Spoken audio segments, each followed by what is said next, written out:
Irish fans, basketball fans, football fans. It's great to have all of you here at the Voice of College Football on a special edition, first ever watch party. Not first ever watch party at the Voice of College Football, football watch party, basketball watch party, you say, Mark?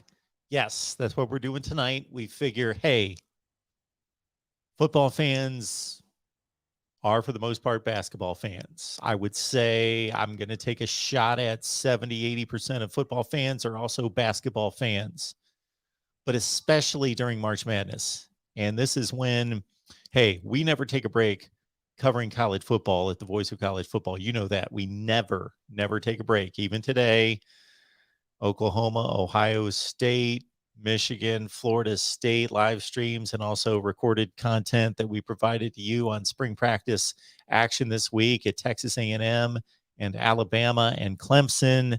Yes, we will always go full throttle college football 24/7, 365. But I figure, hey, this is kind of an interesting piece right here where we can bring in during an NCAA tournament game, in this case, whether you consider this a first round game or a play-in game between Notre Dame and Rutgers, we can watch a little hoops and we can talk about the basketball game.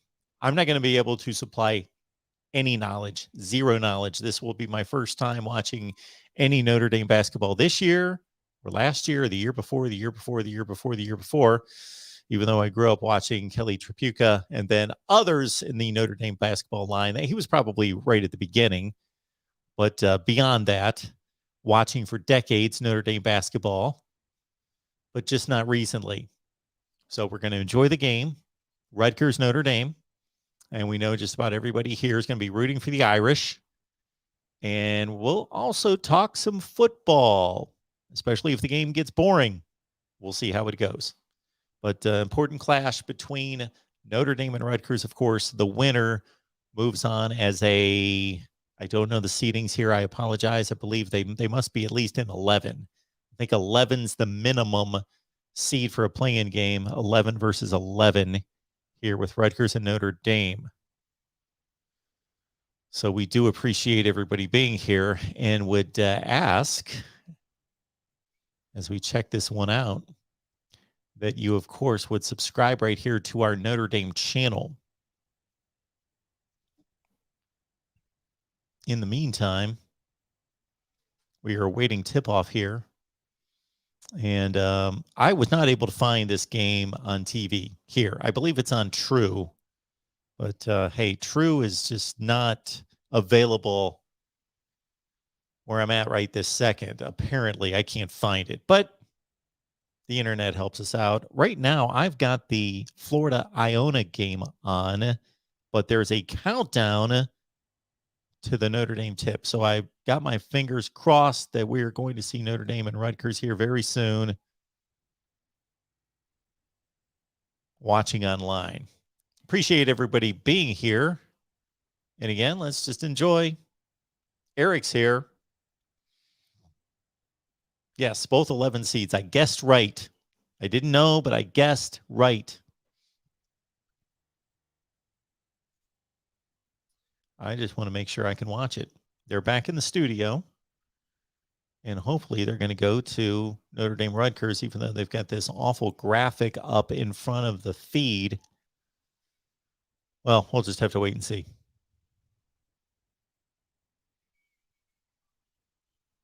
Now they're saying they had a countdown. They had a countdown to the beginning of the feed, and now they've got a countdown, hopefully, to tip off in 7.5 minutes. And I got to give credit where credit's due. I've stated this a number of times in announcing this live stream, that the credit all goes to the man on the screen right now, the real MVP. Gave me the idea for this one, suggested it. Mark, let's do NCAA tournament games, especially Notre Dame. Let's pump the Notre Dame channel. Check out the Notre Dame channel, Notre Dame fans. We have a ton of great content here. Got Our guy Nathan Erbach comes on a regular basis, and Brian Driscoll from Irish Breakdown. John Kennedy is a great friend of the channel and the show. So we will have tons of great Notre Dame football content here. So please subscribe.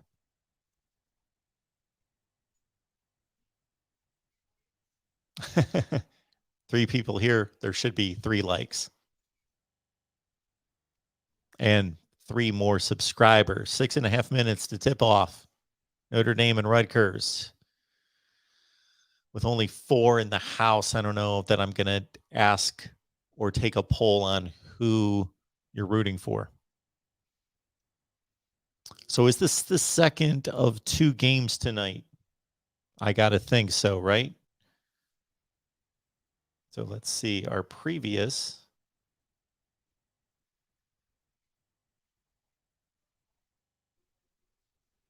I'm used to doing this on Saturday night when I first jump on during football season and running down the scoreboard to update everybody on the games, but we will do it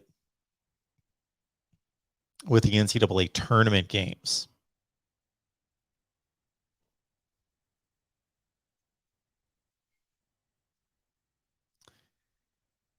Tonight, that's far. Wright State over Bryant. That sounds like an NIT game. No, that's a 16-16 game. My apologies. So Wright State advances, and they will play probably on Friday, right? They can't be forcing any of these teams to have to play on Thursday. That would be awful. And apparently Virginia Tech just beat Louisiana Tech. I don't see that score. But Wright State over Bryant, 93-82.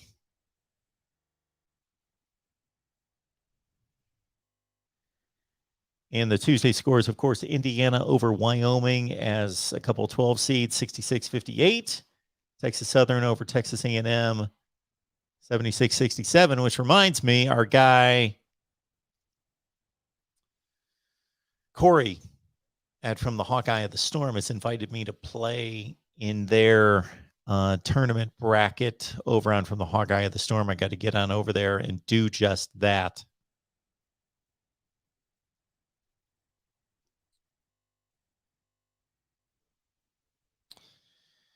I don't know how comfy this chair is going to be for a 2.5-hour basketball game. Johnny Bays, good to see you.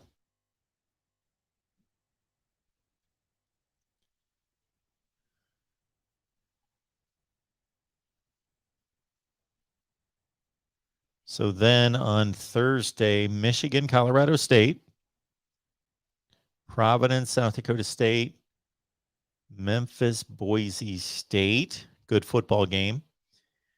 Longwood, Tennessee, Richmond, Iowa, Georgia State, Gonzaga, Marquette, North Carolina, UConn, New Mexico State, St. Pete, and Kentucky, Indiana, St. Mary's, Creighton, San Diego State, Vermont, Arkansas, San Francisco, Murray State, Akron, UCLA, Texas Southern, Kansas. Last game tips at 9:57 Eastern.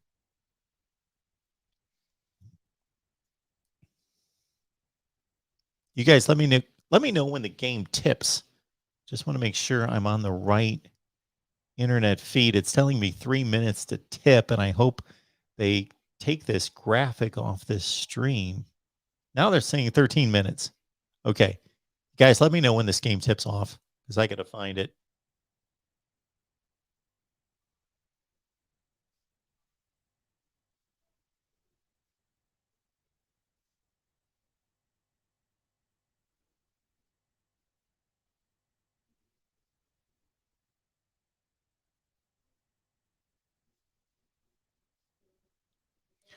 Who's everybody's final 4?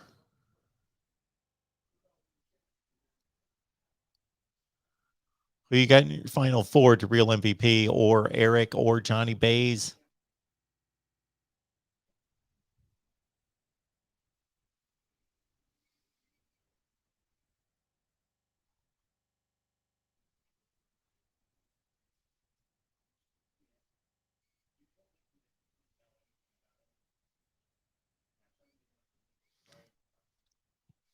Wonder what kind of crowd we would pull together. We got the real MVP here telling us Texas Tech, Kentucky, Iowa, and Arizona. The real MVP, did you let Corey know that? He's going to be mighty happy with you. Arizona's a 1. Iowa's a 3. Kentucky, Texas Tech. I'm guessing Kentucky's a 2. Texas Tech. Okay.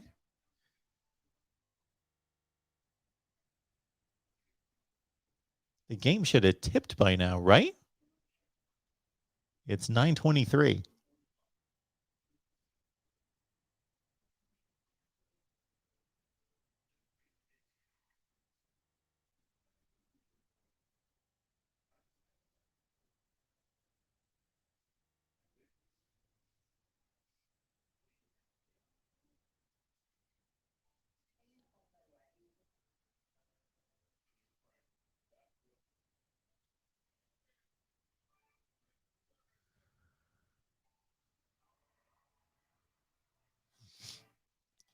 Iowa's a 5. It's the Big Ten tournament champions, huh?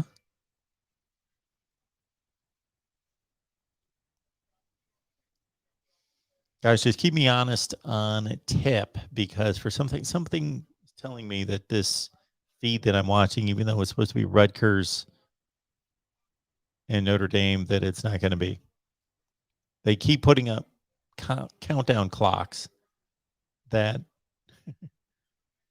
keep going to 0, and then they started another one.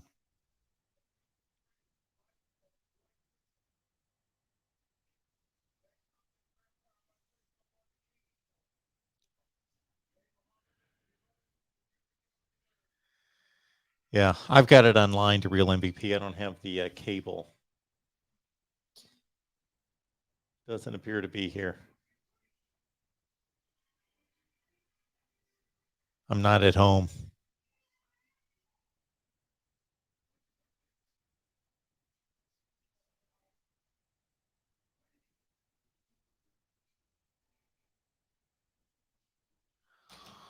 I wonder how many people we would get together for a watch party on the main channel, for a watch party of a basketball game.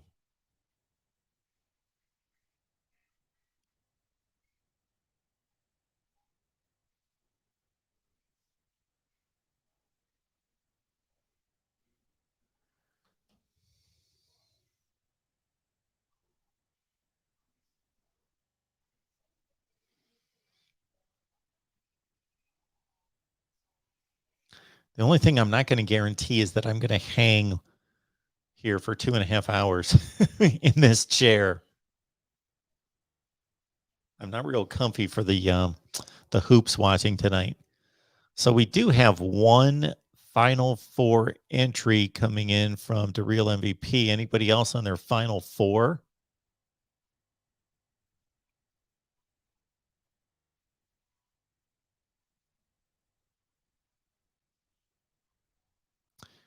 Yes, I can simultaneously stream live on the main. Yes, do that all the time. I just didn't want to clog up the main with basketball watch parties. Just didn't want to do that. But with only a few people in here, and I didn't really expect too much in here with 970 subs, and considering it is a Notre Dame game, thought we might do okay.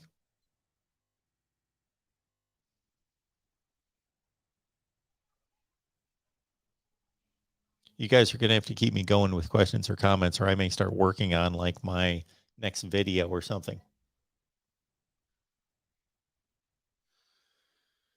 Which is going to have to be the Big Ten all-time program rankings, right?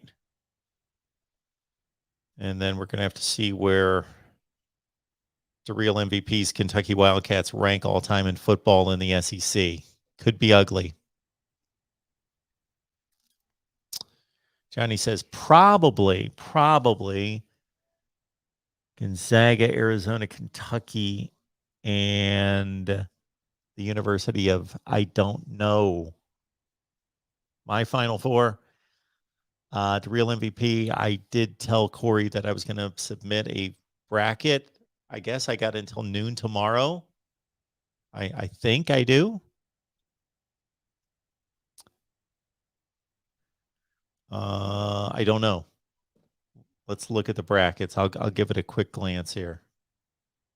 Man, I can't believe I thought they were supposed to tip off this game at 9:15.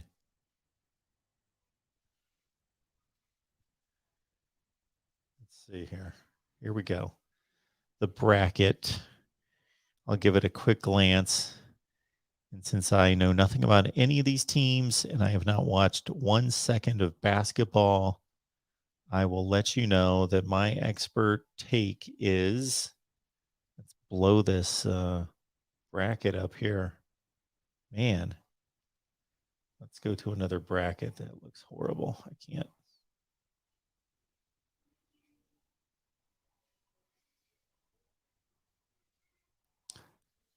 All right, is this it right here? At this year's? No. Doesn't look like this year's. Oh, yeah, it is. All right. Coming out of the West.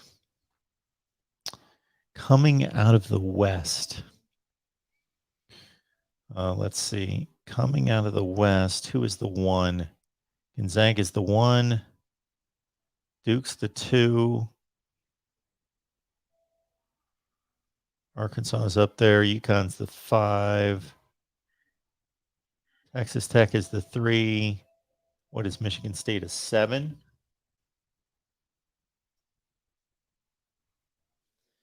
All right, here's my final 4. Out of the West,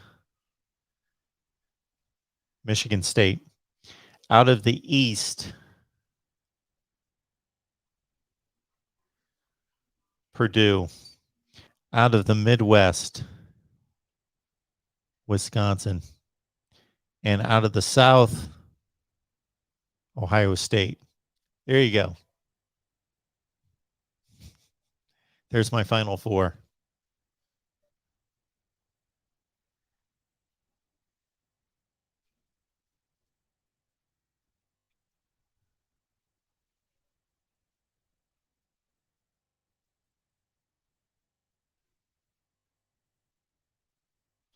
I know I did that on purpose. Real MVP.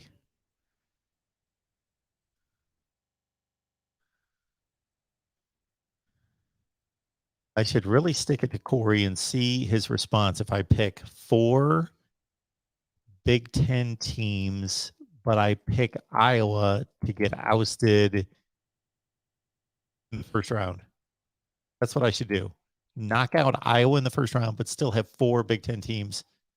Johnny says, Homer, am I a Big Ten guy? I thought I was an SEC guy. Corey got after me this year when I kept calling the SEC the best conference.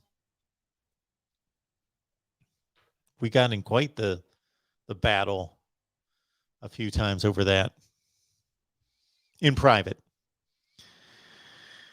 He wanted to take it to the masses, and I said, sure. I really don't want to make the Big Ten have to look bad, but if we're going to have to argue over the SEC and the Big Ten in football, I'm just going to have to do it. Tip time 9:36. How did that happen? Obviously, game 1. So they're playing on the same court? I thought these were isolated games, so they're not. 9:36.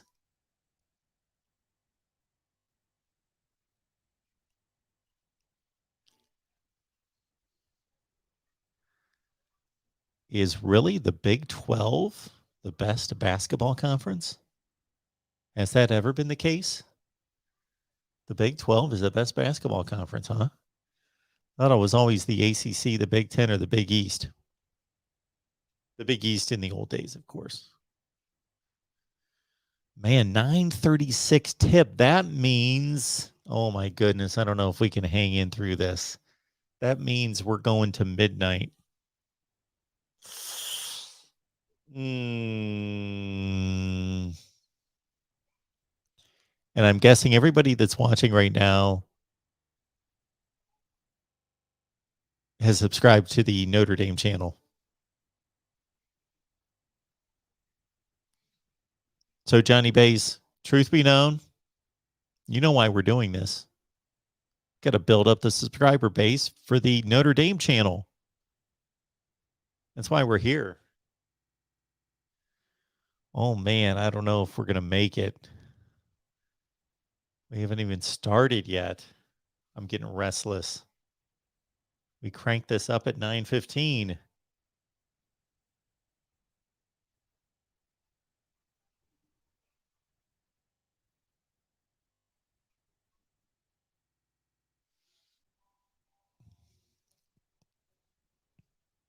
A first four is on the same court.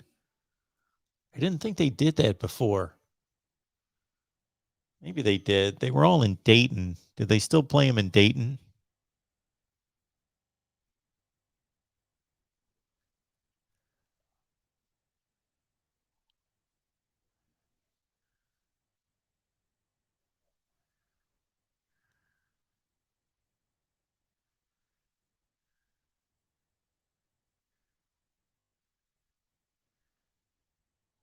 They're out there warming up.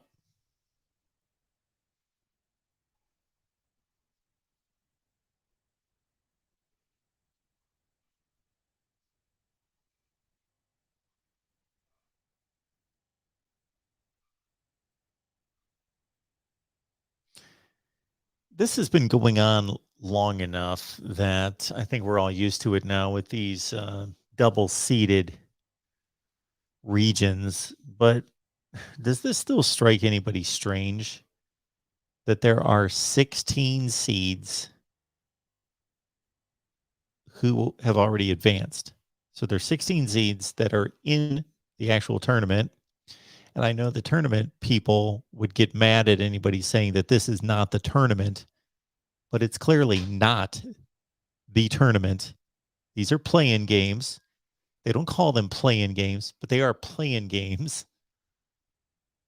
But these teams are considered better than the 12s, 13s, 14s, 15s, and 16s. They're 11 seeds. Or are they maybe considered more like 14 seeds, but they're going to give them a higher seed, but they have to play themselves in? Okay.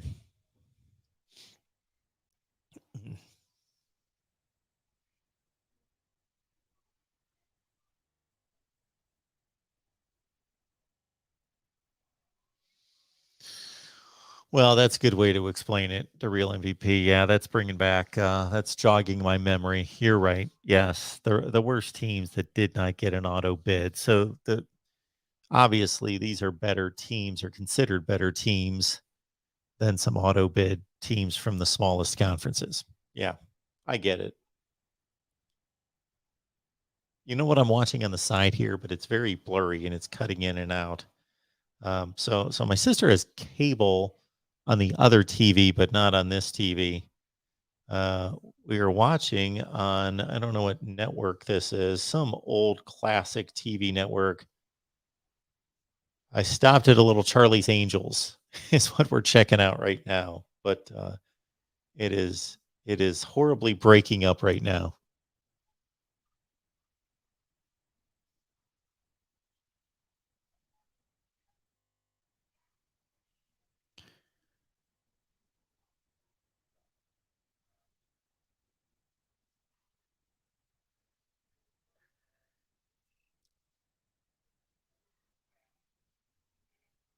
I got to say, if we get into this game, I've got to admit to all of you, all three of you, I got to admit that since we've got, yeah,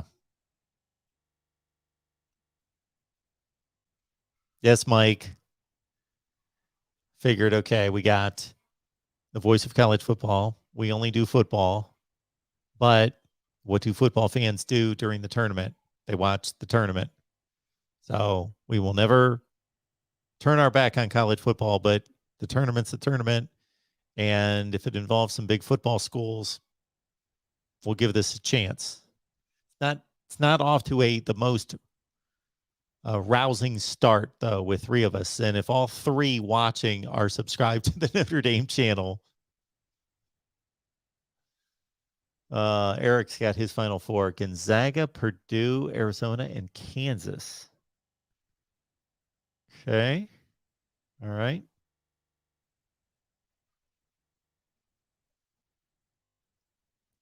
There you go, Johnny. 9:36 and still no tip. Okay, now it looks like they're about ready to get started. I hope.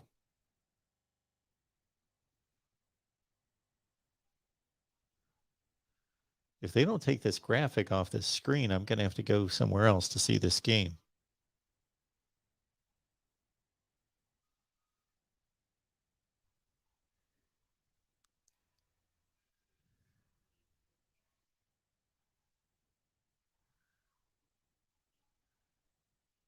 Okay, it started. They're showing me.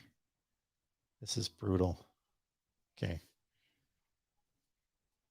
I'm on a channel that says it's going to be the Notre Dame. Wait a minute. Or maybe I'm behind you guys. That might be it.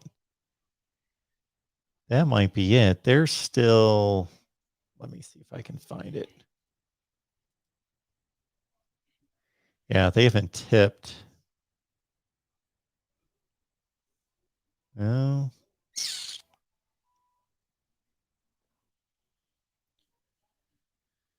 Huh.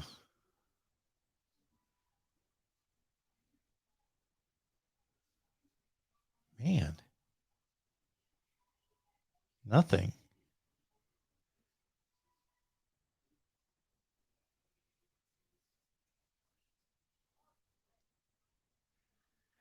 Now, here's a guy just like me, just watching the game. And he's got 19 people watching. And he's got a channel with 1,000 subscribers. Let's try this channel again. So this is what I'm getting. Look, I got the game, but there's a problem.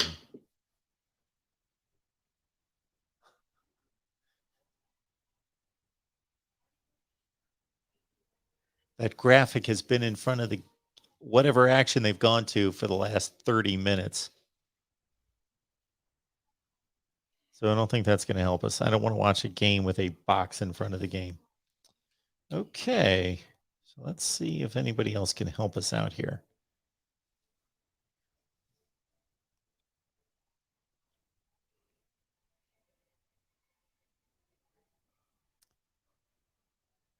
There's another one with the box in front.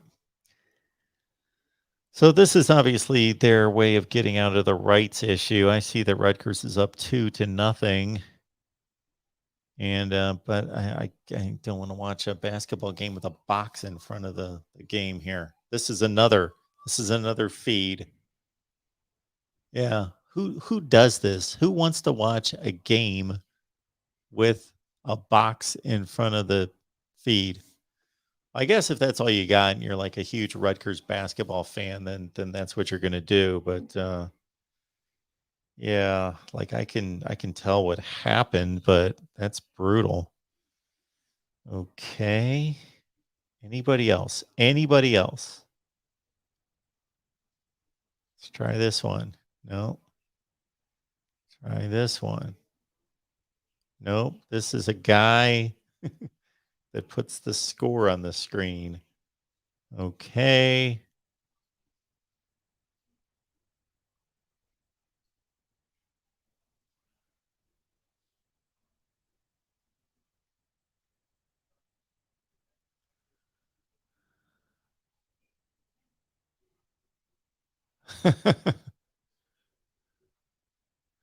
The March Madness website. Let's try that.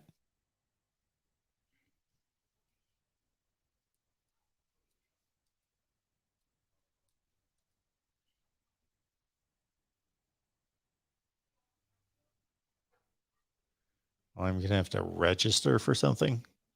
Good Lord. We'll see. Create an account. Oh, Lord, I guess.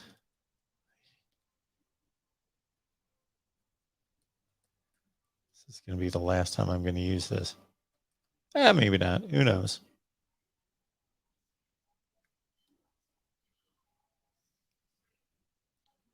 Enter my.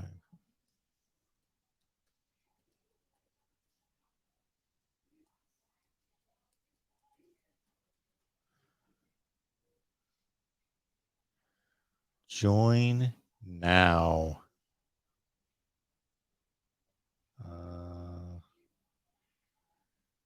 So I'm not seeing where I can watch any basketball. Create a bracket, create a lineup, create a bracket. Huh?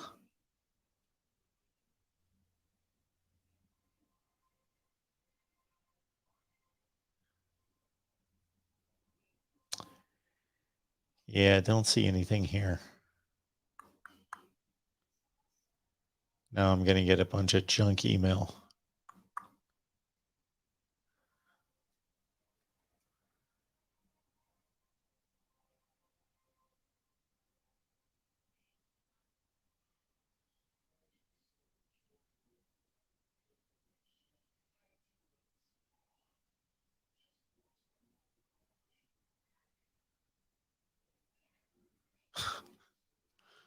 Oh, man.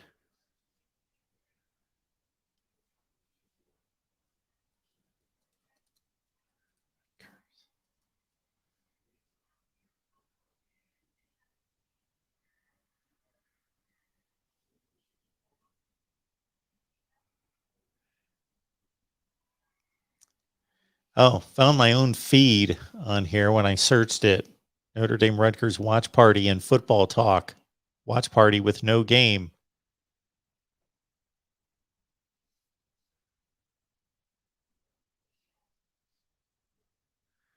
True TV. Yes, it is on True TV. Let's see if they do have a site.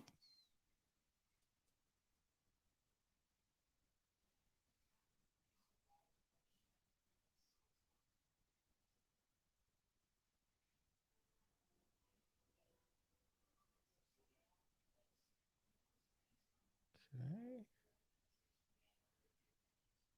Maybe, maybe, maybe. Are they in commercial? I might have got it.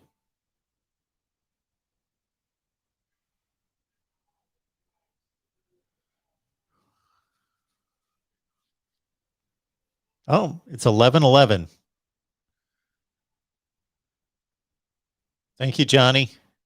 Looks like I got it. All right, here we go. Turnover. I'm probably behind you guys. It's 13-11 Notre Dame, right? Who's calling the game?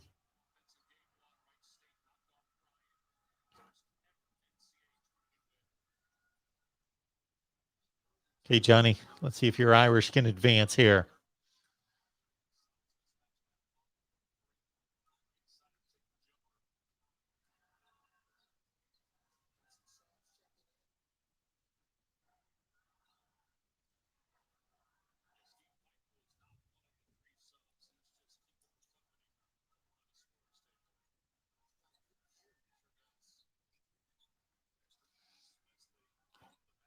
Nice hoop.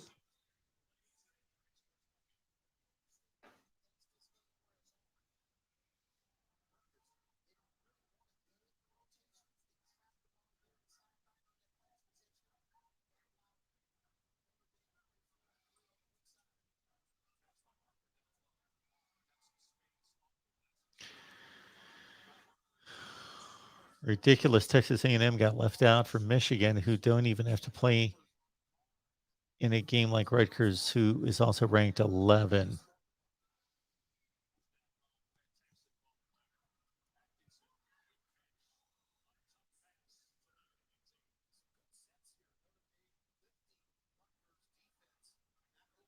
Got our hardcore people here.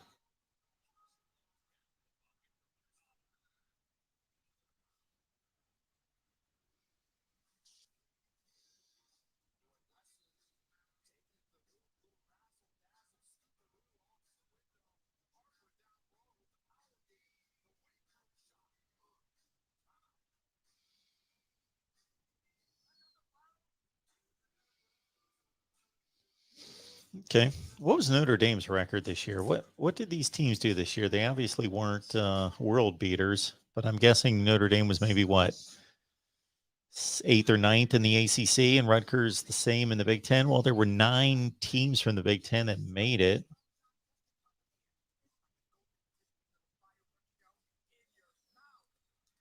Let's see here.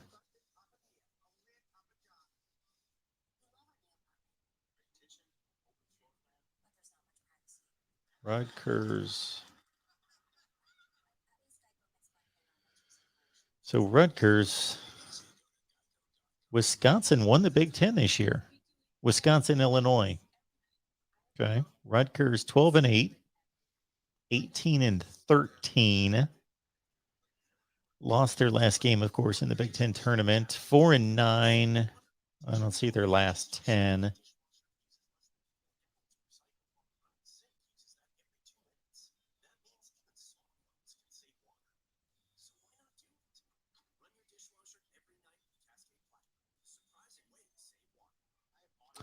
So Michigan had a 1-game worse record in the Big Ten, 1-game worse record overall, 17-14.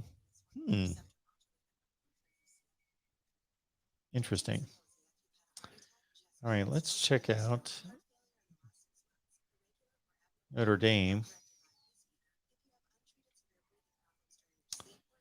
Duke won the ACC. North Carolina second. Wait a minute. Notre Dame's got a wait a minute. Notre Dame's got a play-in game, and they finished third in the ACC? Really?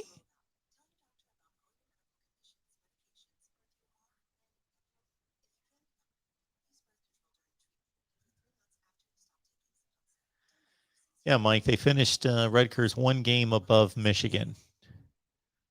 12-8, 11-9. But Notre Dame went 15-5 in the ACC, and they're playing a play-in game? Okay, the ACC is terrible this year. Based on what? Losing a lot of non-conference games, I assume? Duke went 12-2 out of conference. North Carolina went 9-4.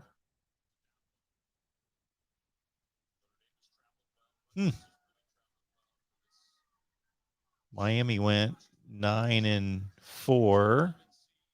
Notre Dame went 7-5 out of conference. Huh.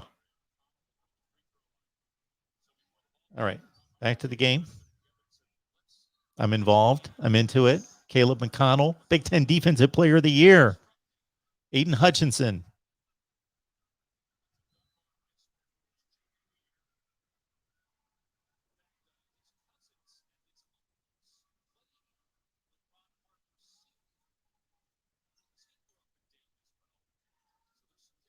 Oh, that's steal.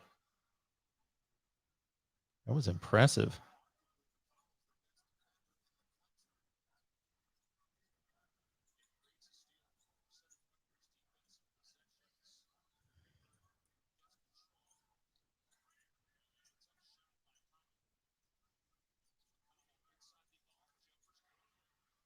Okay, Rutgers takes the lead. During a break, I'll have to throw some of my basketball calls at you guys. See if you think they're awful or if they worked.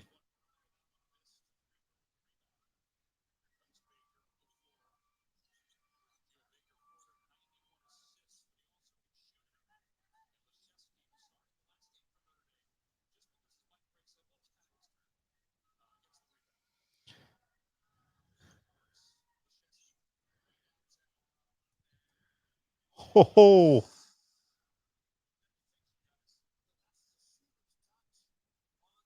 That's an ugly 3.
Okay, I'm going to throw you guys some of my basketball lines back when I was a sportscaster.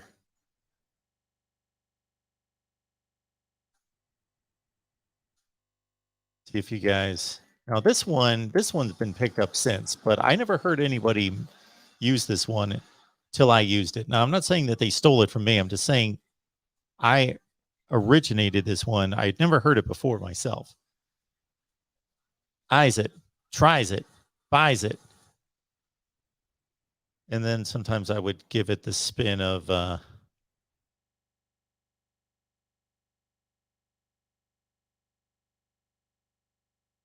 give it one of these. Buys what he tries what he eyes. Now, you know how in women's basketball, not to cut on the ladies, they kind of, maybe not so much now, maybe they're better, but anyway, especially in girls' high school basketball, they kind of heave. And even I cover the SEC women's basketball, but just the way they shoot, I would always throw this in there.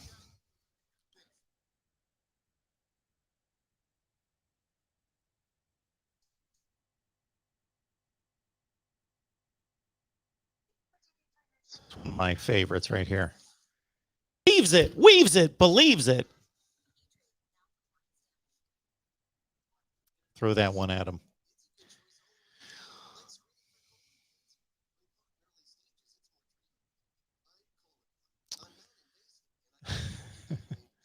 Let's see.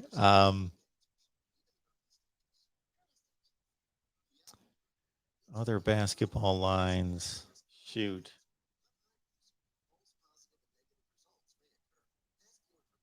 Now I forget all my basketball lines. It's been too long.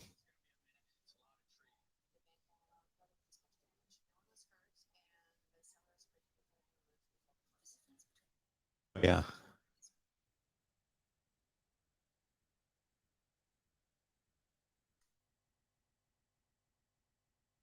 about this one? Sees three, thinks three, sinks three.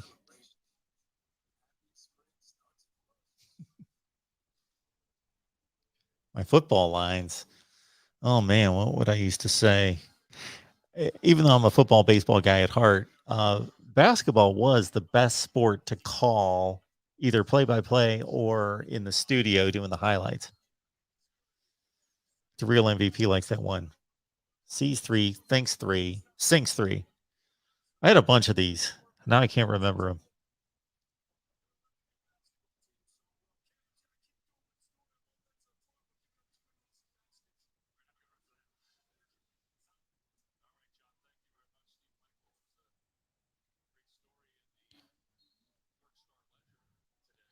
Oh, the real MVP. They heave it, then it weaves it through the twine.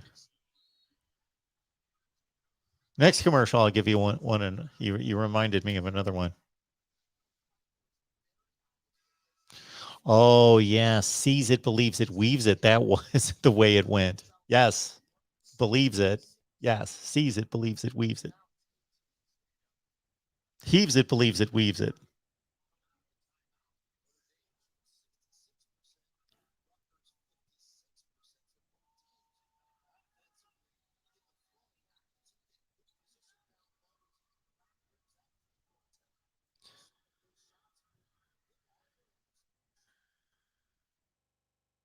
See something like this. This isn't quite right.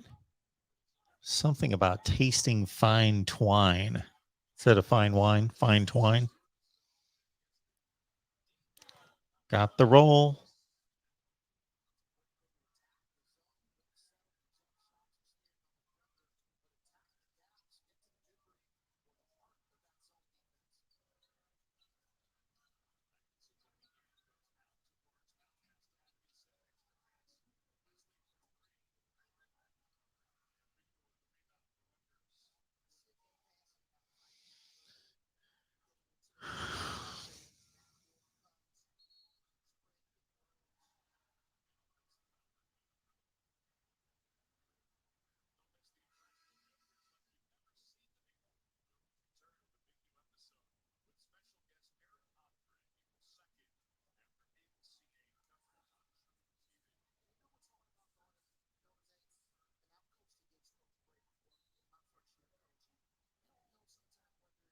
Got Avery Johnson doing the game. Love it.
I was going to ask if Mike Bray was still coaching the Irish. It's been what?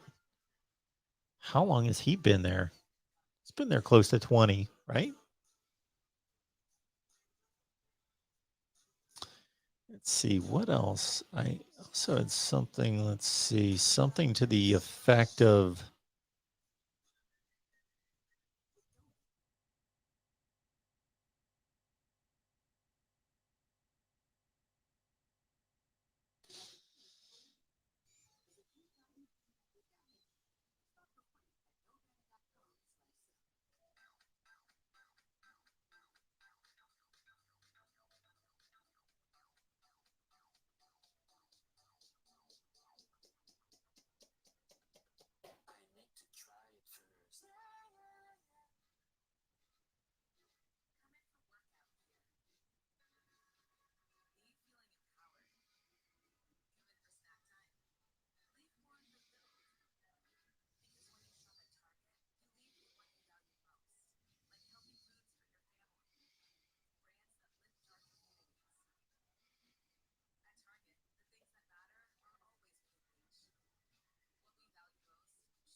Me playing basketball? Who are you talking to, Mike? I never played basketball. I've got old tape of me calling basketball. Maybe I should post those. Maybe those would go viral for how bad they are. Coach Bray is the most underrated coach in basketball.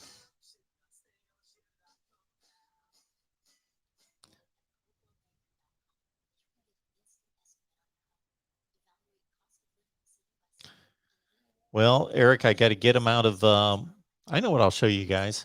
I'd have to get those out of. They're on VHS and out of. Some of them are on disc. Let's see here. You know what's. Some of you guys may have seen this because I think I posted this one time. If I can find it, it's on YouTube. Is that it?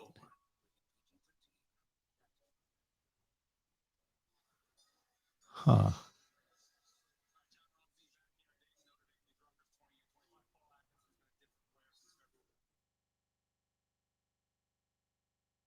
Let's see. Here it is.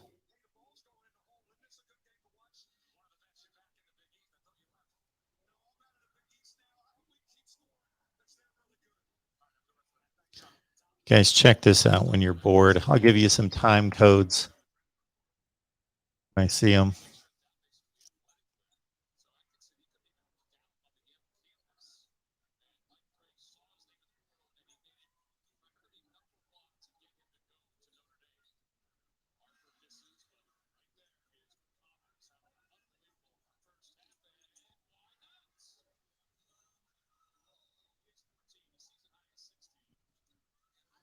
McConnell's hot.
My man Eric. Yeah, those were the days.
Thanks, Mike. I guess you're talking about me. Yeah, that was fun. That was WCBI, where I worked for 7 years as sports director. They put that together as a 20-year anniversary of the 1996 team that went to the Final Four at Mississippi State, and they contacted me when I worked at ESPN, as you could see from the newsroom shots, and wanted to ask me some questions. And so, yeah, I did a satellite feed, and we discussed. Yeah, that was fun. Looking back at that.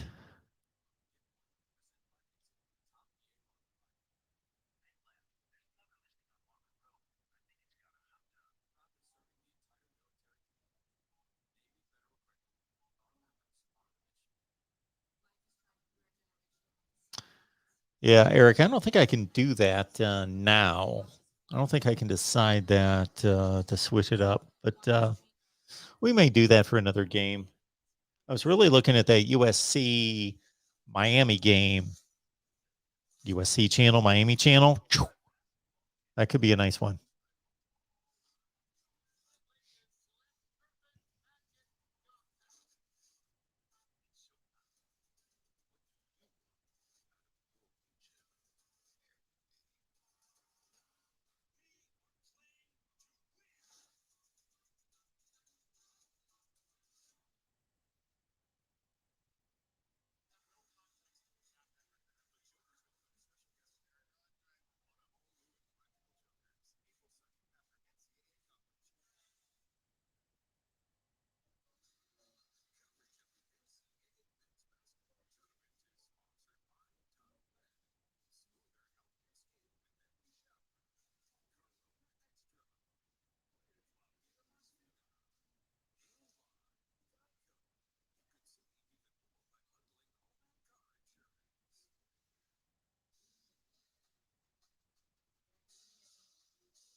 Exactly. Exploring with Ben. 25 subs.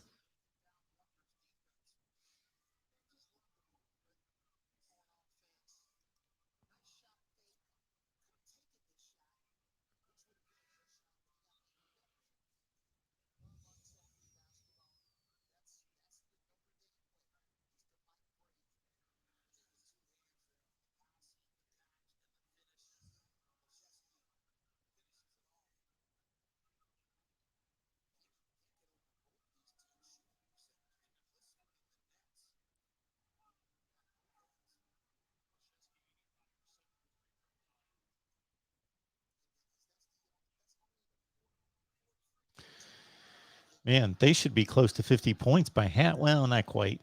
Mid 40s, maybe.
This game tipped at what, 9:40? And it's almost halftime.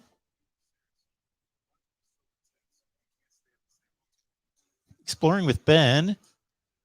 I randomly ended up live right during halftime and got to see the great second half. And exploring with Ben. Let's well, it's not going to help you too much with like 7 people here, but got to check out your YouTube channel.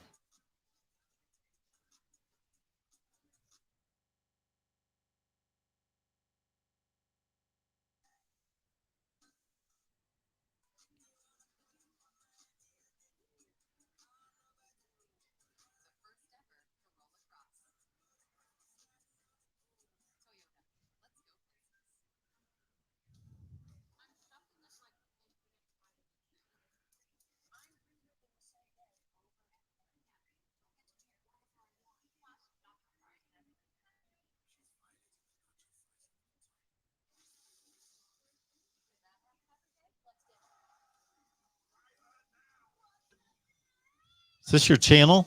Ben, is this your channel right here? I think I've seen it before.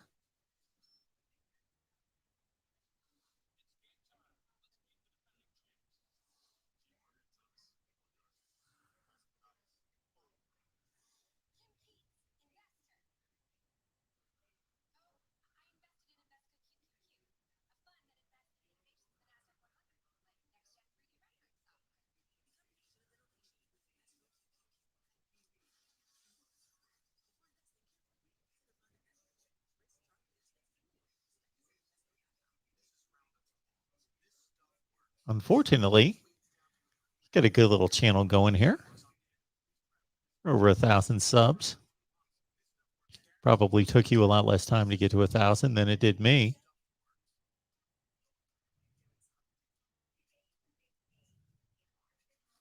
Do you go to all these places?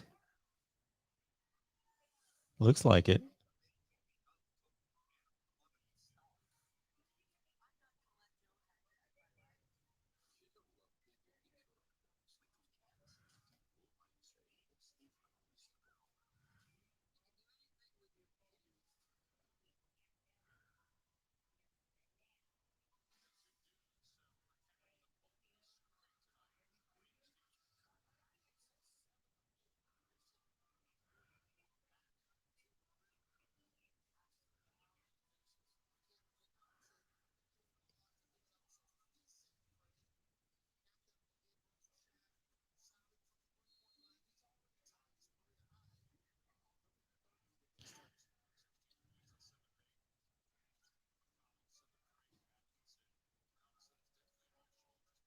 That's awesome.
Wow.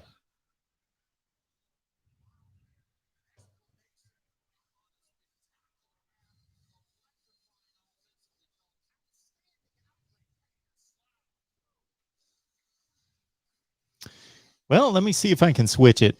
We'll try to switch it over.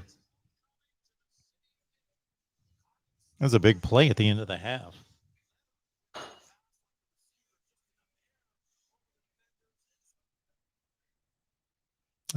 Shouldn't have done that. Shoot.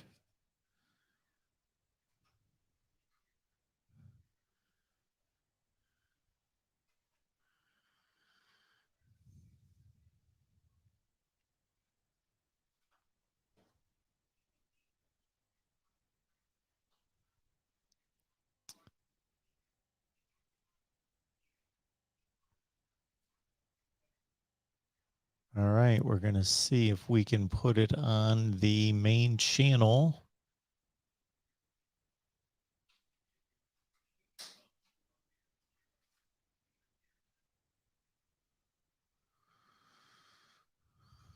Looks like we are.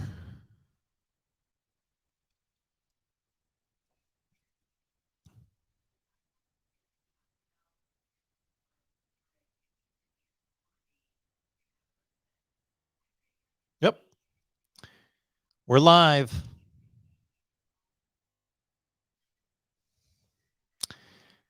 Notre Dame, Rutgers, Scarlet Knights lead at halftime.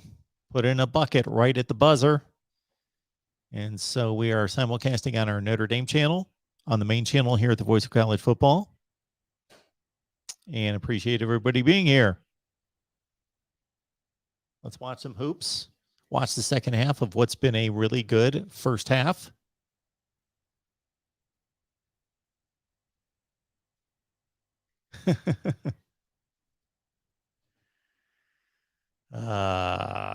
Good to see these Notre Dame fans coming in here. Yeah, watch party for the second half. We were on for the first half on the Notre Dame channel, and we had our faithful few here with Eric and Johnny Bays and Exploring with Ben and Real MVP and somebody I'm missing, like 6 or 7, and boom, we switch it over and get a little pop here. We shall see.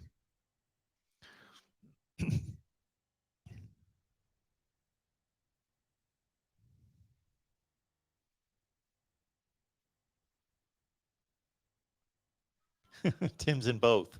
That's the way to promote. That's the way to support there, Tim. In both. Our Notre Dame channel is at about 973 subs, something in that range. So we get Brian Driscoll on a regular basis from Irish Breakdown. We get Nathan Erbach to come on from his podcast, and Ben Belden.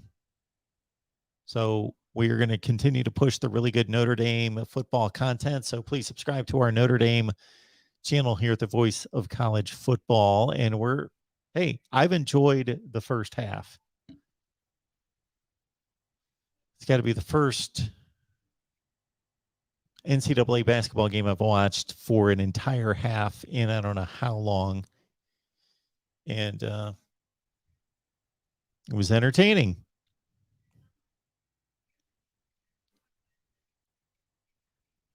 George is listening to the Florida game. How are they doing, George? Playing Iona, right? That game should be close to over.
Getting a drive-through, getting in an express. Man, I got to get something to drink myself. Iona's good.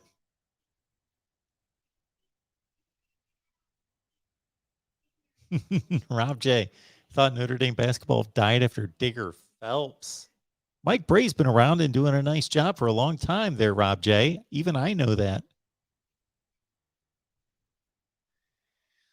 SEC Dog, you can talk football with me. We can be the two guys talking football. We'll keep the basketball game up here, but we will be the two guys.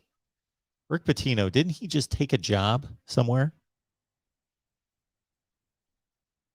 No adult beverages here at Sis's house. I got to get something, though. Be right back.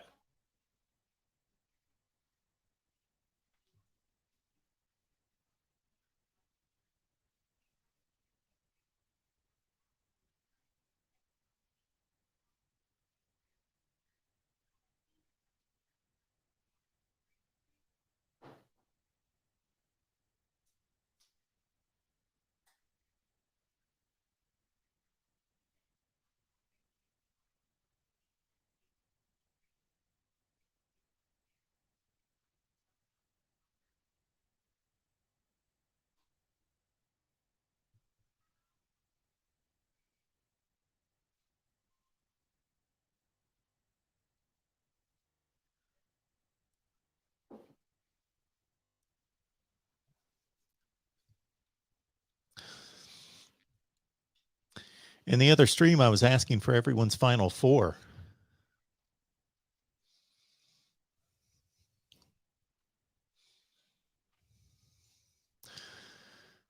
I was also letting everyone know that if you care to, let's see if I can find it.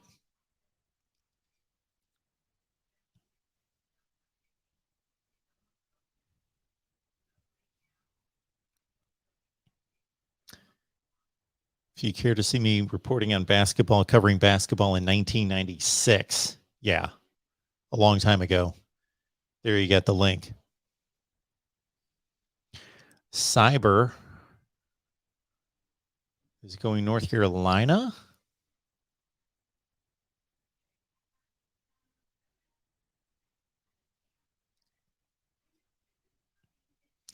Just me, Tim79. Georgia recruited really well past 3 to 4 years, and seeing them not only win the championship, also producing many NFL talents. Can Tennessee, Texas A&M do the same with NIL recruiting?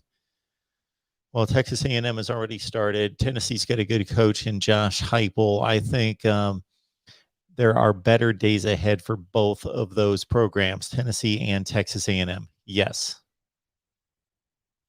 A national championship, though, they only hand one of those out per year. So think of it this way. We could talk about all sorts of teams that have not won national championships, but have the ability, have the resources. Before this year, Georgia, add to the list Tennessee, Texas A&M, Penn State, Miami, USC, Texas, etc. Okay. Programs that have not won a national championship in the last 10 plus years. Okay. If we look at the next 10 years, there's probably going to only be, at the most, 6 schools win national championships in the next 10 years. 6. So you got to think, who's going to bet against Alabama winning a national championship in the next 10 years? Georgia. Ohio State would be on that list. Probably should be able to win a national championship in the next 10 years. Maybe Oklahoma, maybe USC, maybe. So there's not going to be many. It's going to be tough. It is tough to win a national championship.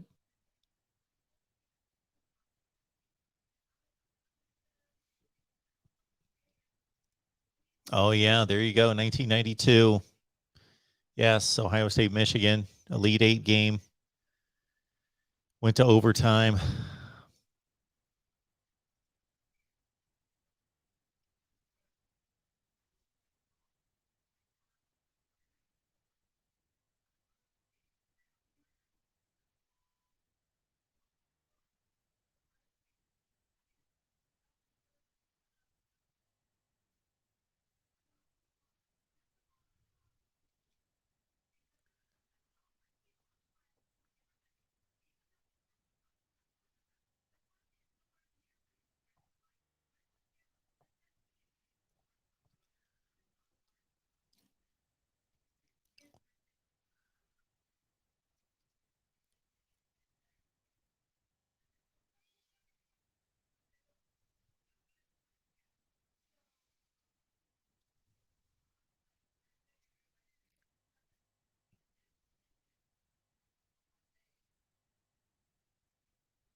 Oh.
All right.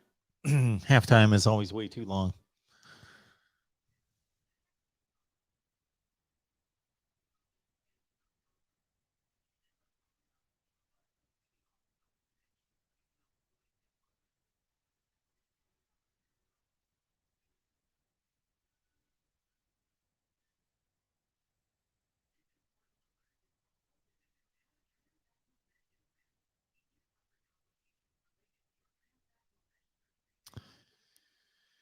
Exploring with Ben and Sam. If Oregon had just boxed out North Carolina in the Final Four during their free throw attempt at the end, they had a shot. What year was that?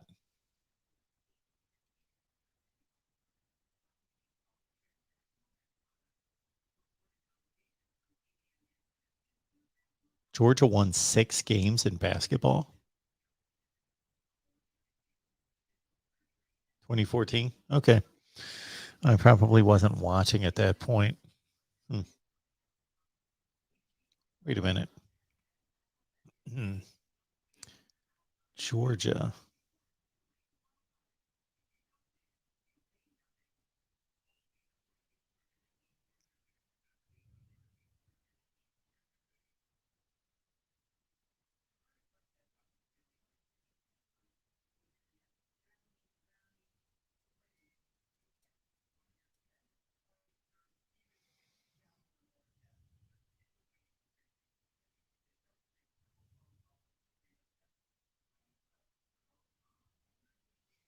Mike White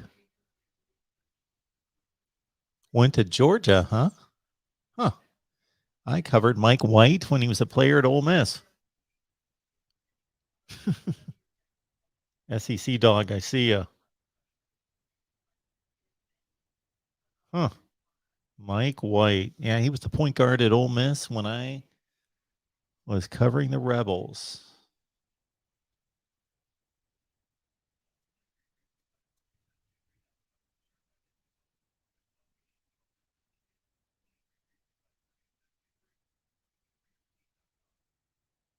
Hmm. Interesting.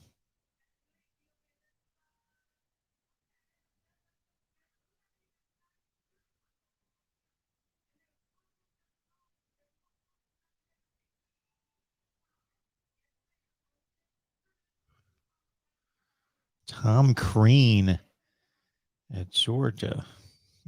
1-17 in conference. Oh,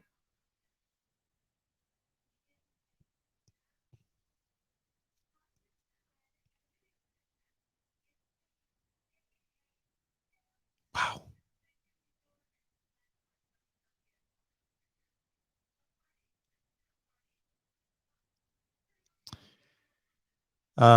Chief, I think the 3 most hated college football programs are Notre Dame, Ohio State, and Alabama. And yes, Ferris, it would be great if Notre Dame was in the Big Ten. They should be playing football in the Big Ten. That's where they belong. Juan Dixon, Maryland, of course. Okay, can we get this thing started?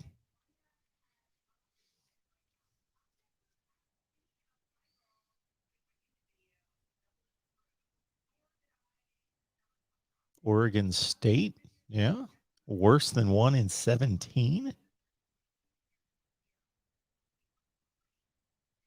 Let's see here. I want to see.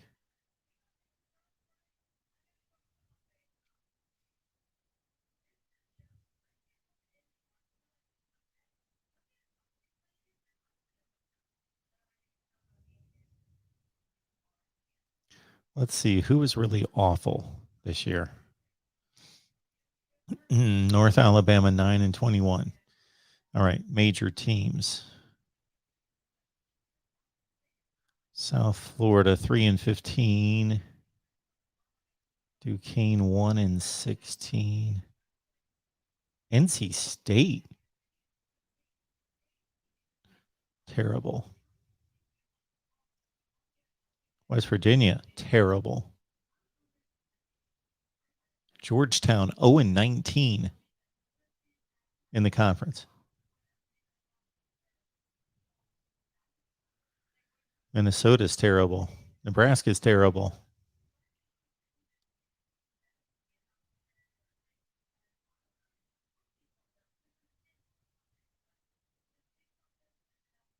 Southern Miss went 1-17. Yeah, Georgetown 0-19.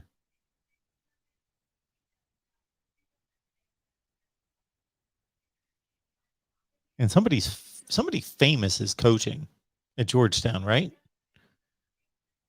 I forget who.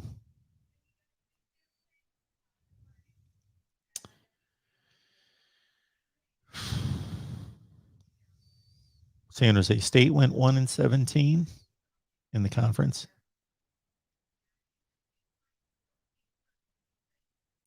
Oregon State. There you go to real MVP. Yeah, Patrick Ewing recently, but he's not the coach now, is he? He is right now. 0-19. Oh, their greatest player of all time.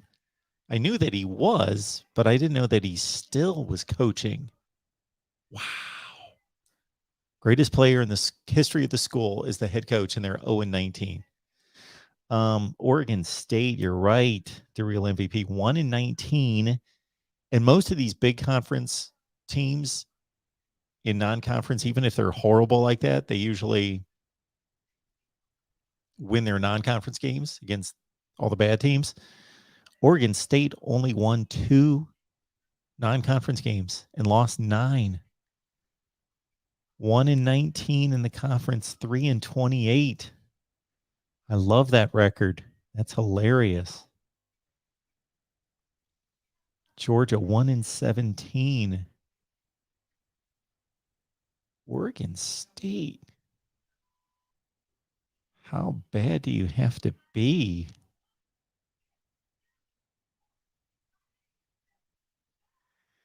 They beat Portland State, Nichols, and Utah.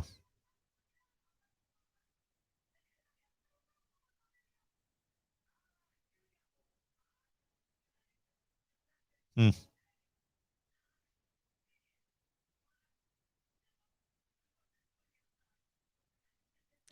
Looks like we're ready to play hoops. Almost.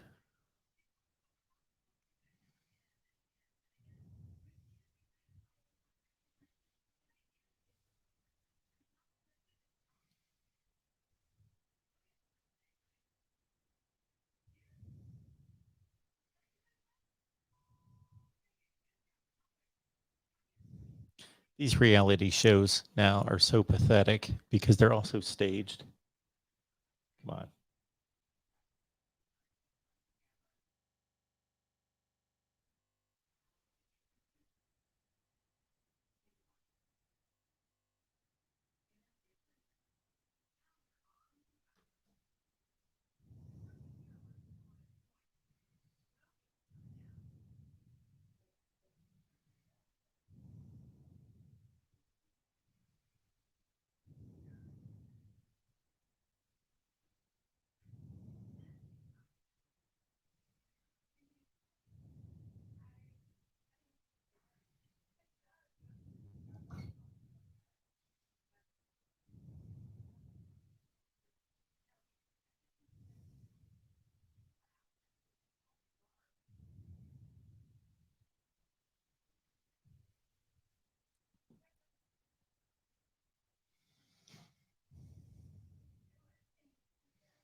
Bingo. Rutgers starting to open it up.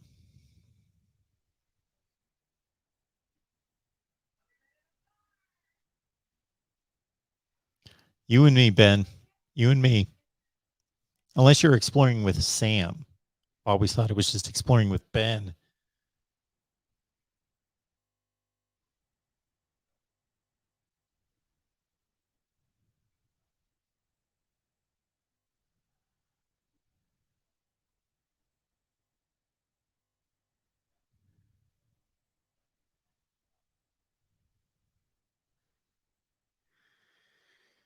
Mark, did you realize Tom Crean is Jim's brother? Yeah. Oh, yeah.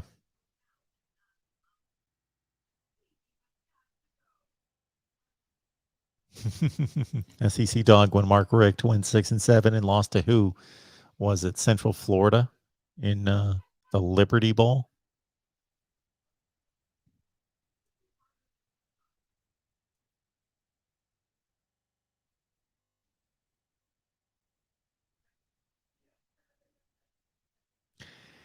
Yeah, Coos, we've got an ulterior motive here.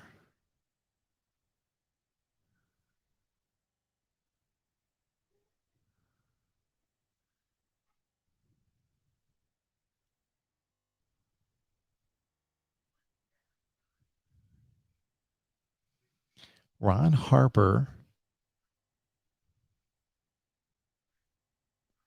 Man, that makes me feel old looking at Ron Harper, who looks really old.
That's it right there, Exploring with Ben.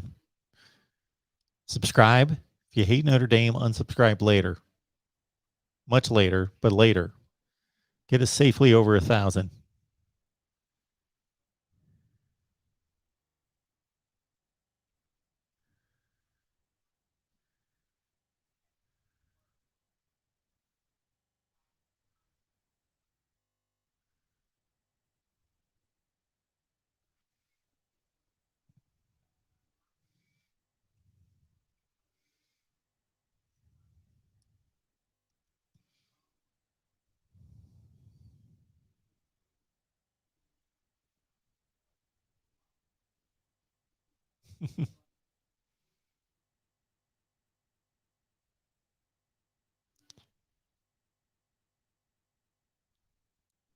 Dan Marley is coaching Central Michigan. Huh.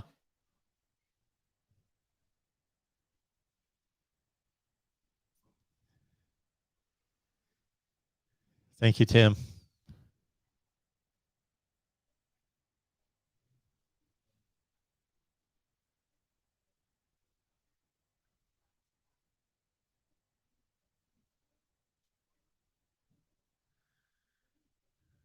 I know SEC dog. Mark Richt did not deliver the chip. Everything else, it's pretty much right there. But think of it this way, give him a break on this. If there would have been a college football playoff in the 2000s, Mark Richt and Georgia would have made it in 02, 05, 07. I think 08, 12.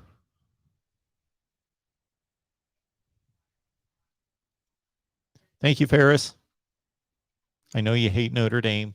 You can unsubscribe, get us safely over 1,000, maybe like 1,100.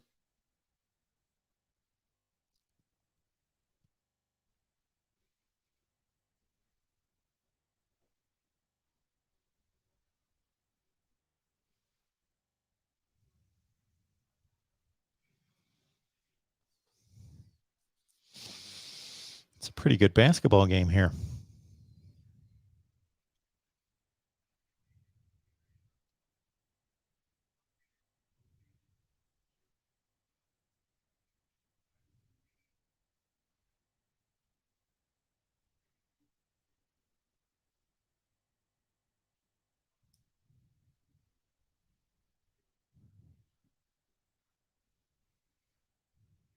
Nice.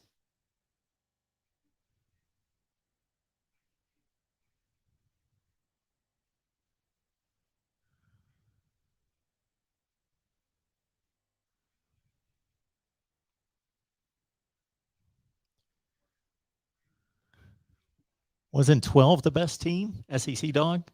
2012?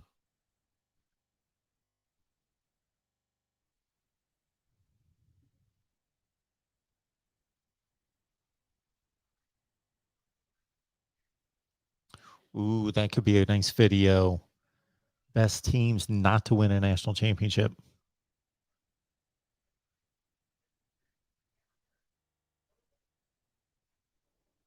Hummus Hero, what's your trivia question? Jobo, you are right. The Virginia Tech channel needs some help. Needs some serious help. I've had to neglect that a bit.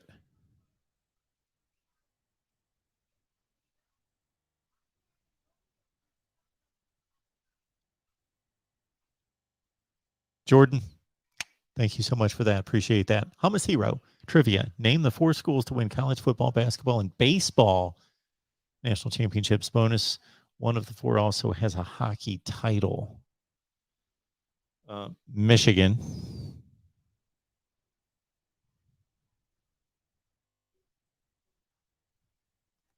UCLA.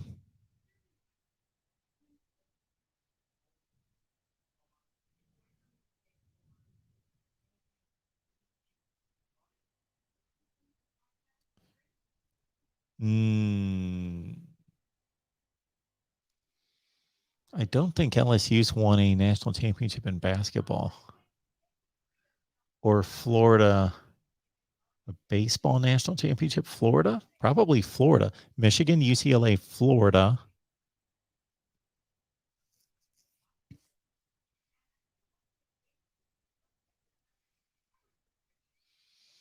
I don't think Oklahoma. Oh, Miami? No basketball. Clemson? No. Notre Dame? No. Baseball? Baseball, the Pac-12. USC? Not basketball. Arizona State? No. UCLA, Michigan, Florida. Am I right so far?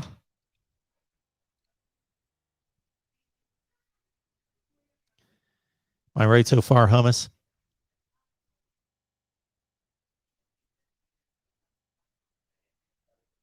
Hint one is the chief rival of another that has been mentioned. Well, I got Michigan, UCLA, and Florida. Am I right with those 3? Okay, I'm pretty proud of myself getting Florida, UCLA, and Michigan, and one of them's a chief rival. Florida State's not won a basketball championship. Georgia's not won it. They went to a Final Four in '83. Chief rival of Michigan, Notre Dame, Michigan State. No. Nobody wins baseball championships in the North. I think Michigan's the last one. Or UCLA. Man, I don't know. I should be able to come up with it. Duke? Duke's not got a football national championship.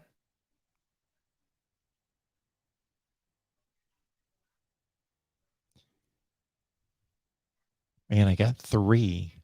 Miami does not have a basketball championship. And one of them is a chief rival.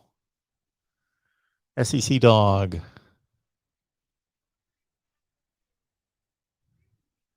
Same year, Bama beat us in the SEC championship game with Murray as our quarterback. Then Bama absolutely embarrassed Notre Dame in the BCS. Yes.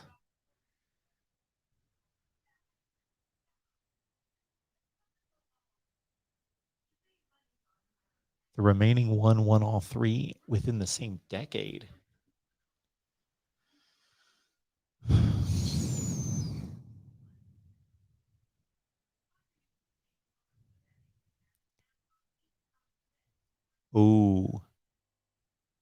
No, Texas has not won a national championship in basketball.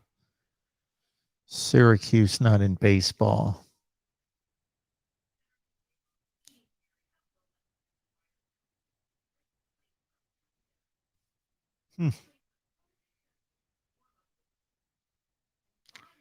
Stanford, no.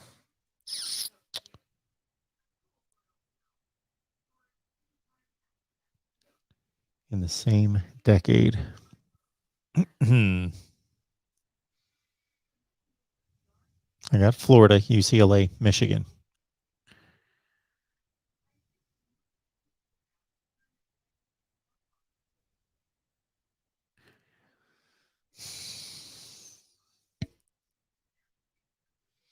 Ohio State's never won a baseball championship.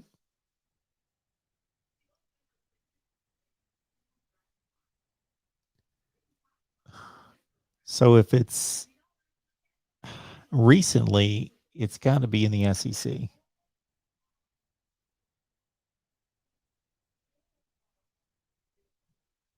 Not LSU.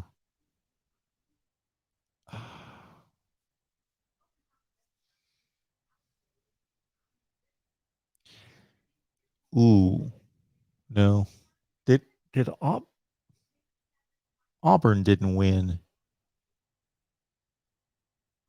a basketball championship? No.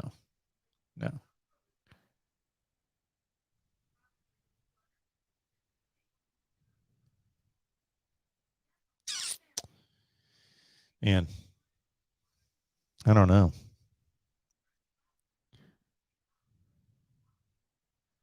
I figure stay south, yeah, for baseball.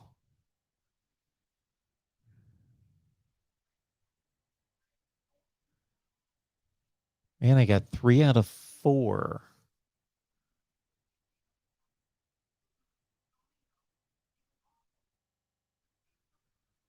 Can't be Ohio State.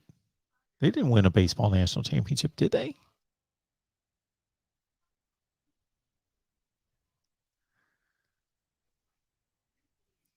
Does everybody give up? I kind of do, although I'm going to kick myself when that's Stanford. Yeah, Auburn does not have a basketball championship.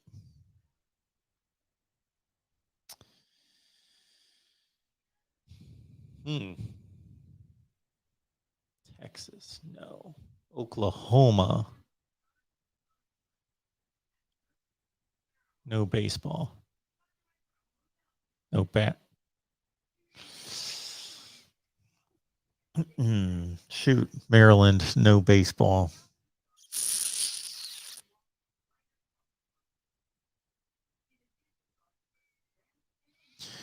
I give up. I got 3. Ohio State. So Ohio State's the one I didn't get. I got Michigan, UCLA, and Florida. Ohio State.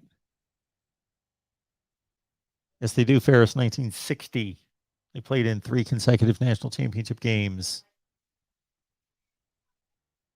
Ohio State's been in a lot of Final Fours. Let's see. You've been in a lot of Final Fours. Ohio State.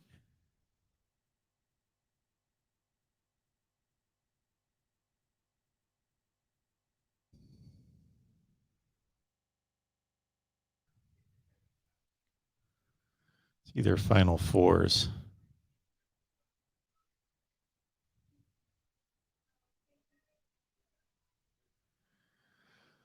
Ohio State Final Fours, 1939, 44, 45, 46, 60, 61, 62, 68, 99, 07, and 12. National championship games, 39, 60, 61, 62, 07.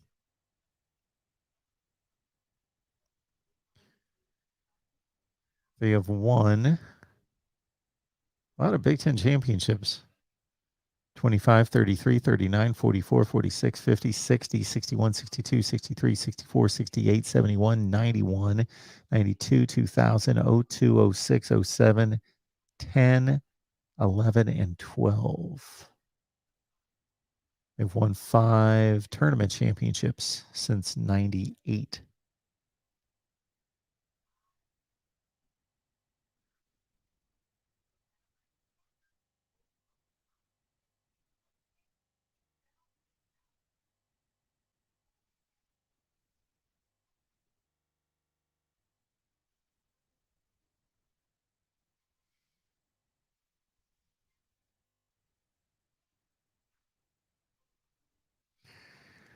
Well, you know, Hummus Hero, of course, the Big Ten has been super competitive with getting to Final Fours in the last 20 years, but has not won a national championship since Michigan State in 2000.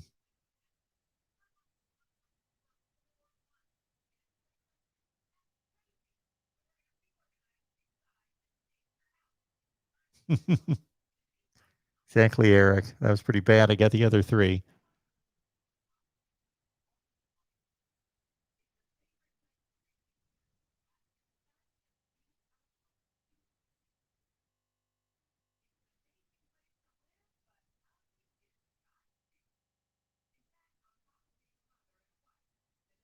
I didn't think Ohio State had won a baseball national championship. But once you brought up 66, I thought, that's right. And I think Michigan is the last, not a Buckeye. I want you guys to say that every time somebody calls me a homer.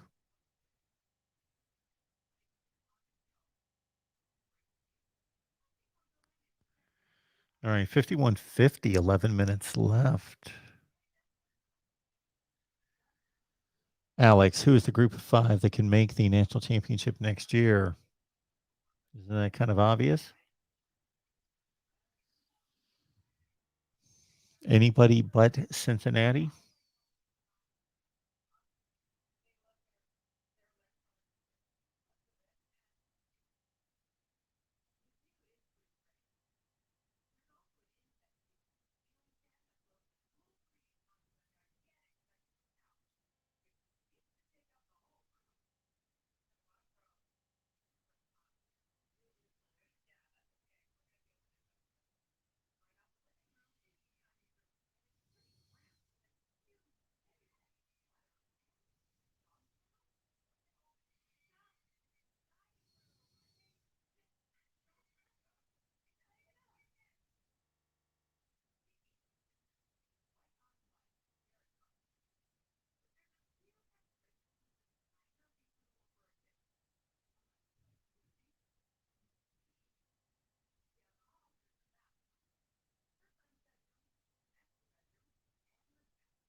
So we got Jordan asking, name the 2 teams that have gone to the Final Four after starting in the first 4. So I used to be good at college basketball trivia, but I don't watch it anymore.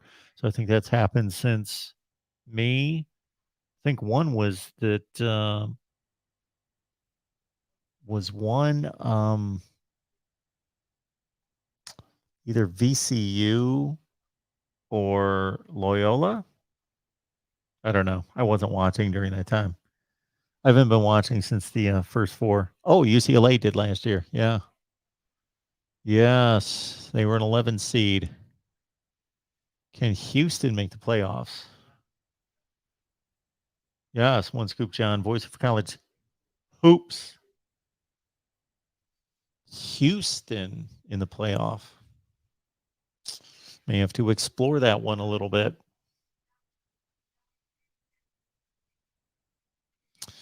What is Houston's big non-conference game this year?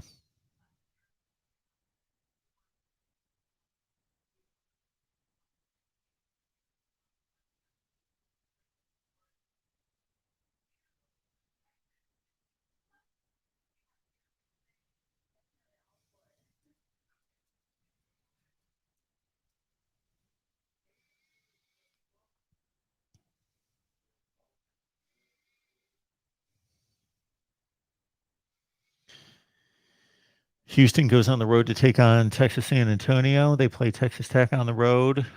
They got Kansas. Those are their three non-conference games. Texas San Antonio, Texas Tech, Kansas. Maybe.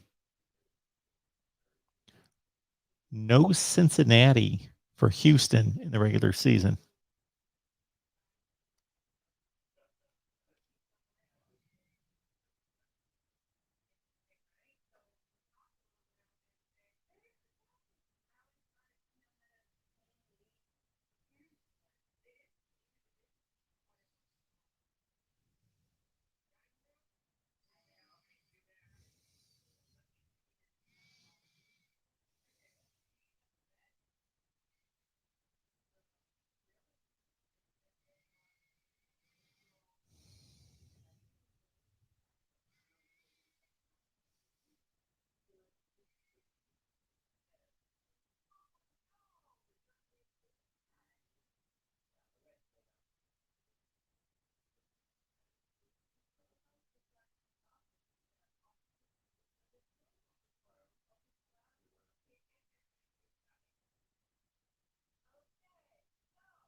There you go. Who won the first ever?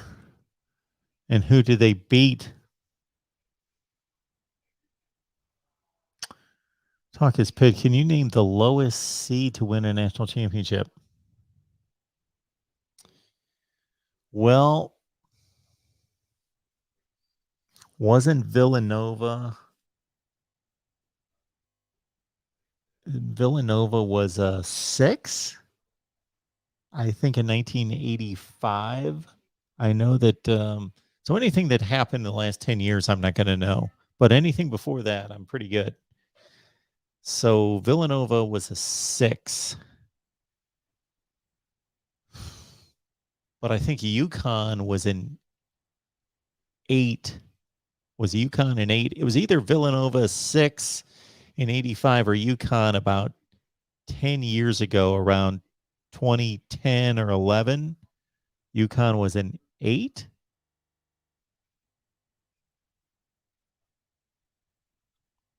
There it is. The real MVP. Yeah. So I'm right there with you. So they were a 9, not an 8.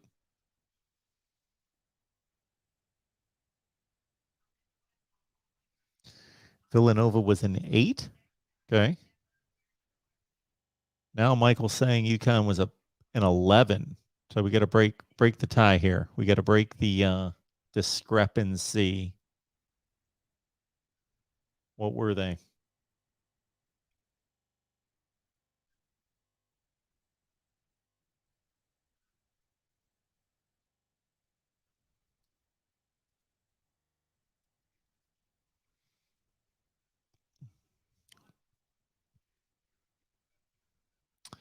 According to Google, as of one day ago, the Villanova team remains the lowest seed to win the tournament. The Wildcats are also notable as the last Division I men's national champion to date to represent a school that did not sponsor varsity football. Last game played without a shot clock. So according to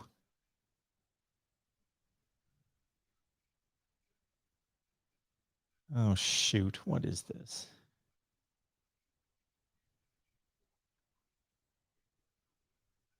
The lowest seed to win the national championships, Villanova.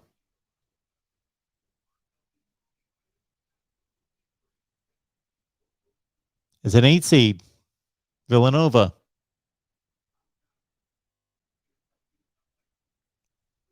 I don't know.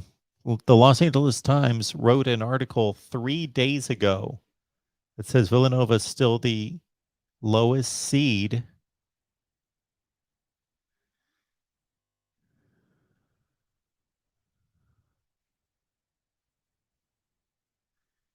That UConn team must have been, unless they've got this screwed up, and nobody's listing that. So that's, when was that? 2014?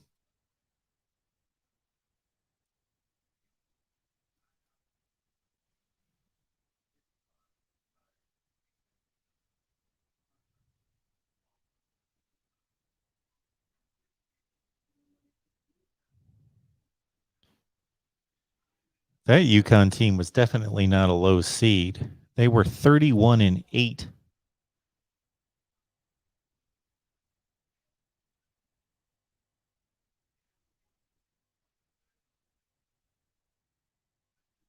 They were a 7 seed. UConn was a 7. Thank you, Hummus.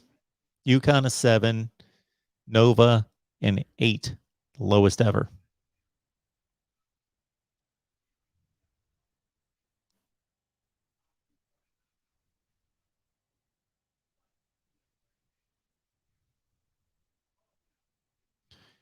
Yes, Joe Bo. I remember it well. Nova shot like 68% in that game.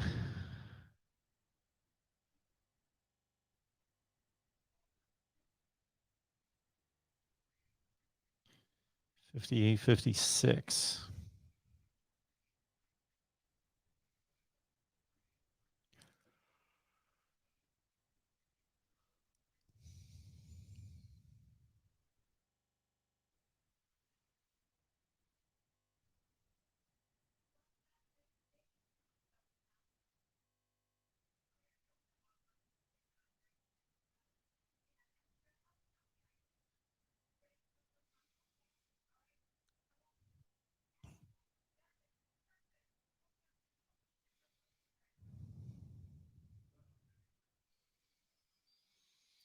Providence did not win the national championship.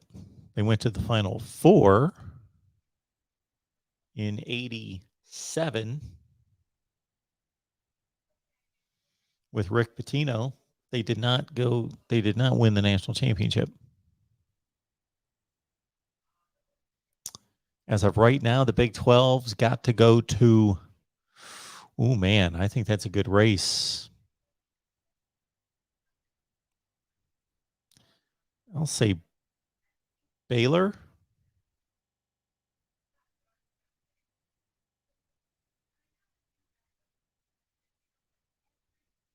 Yes, Ray Meyer.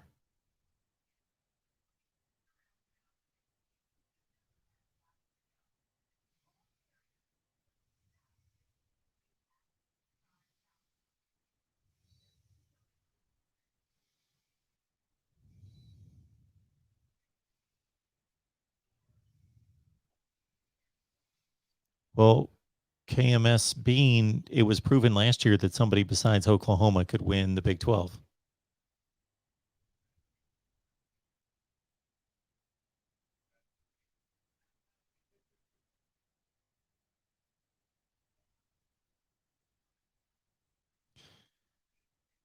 Michigan beat Seton Hall in '89. Michigan beat Seton Hall with Ramil Robinson, Glenn Rice in '89 in overtime. That Providence team with Rick Pitino was part of the three. There were no. In '85, there were three Big East teams, but in '87, you had Syracuse and Providence. Indiana won the championship over Syracuse. I forget the third team. I think it was UNLV. '87, but Providence lost in the Final Four in '87.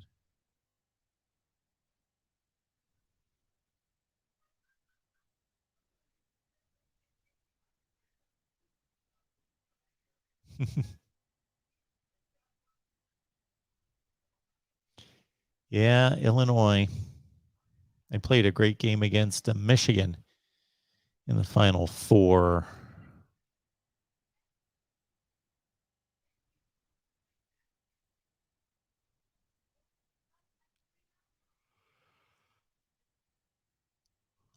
Who's calling you paper champs, Talkus Pitt? You won the ACC and beat Clemson, even in a year in which you had Clemson on the schedule from the Atlantic. That's pretty impressive. I would have guessed anybody not playing Clemson would have the better shot at winning the Coastal. Exploring with Ben and Sam, 24 subs to 1,000 on the Notre Dame channel. Please subscribe.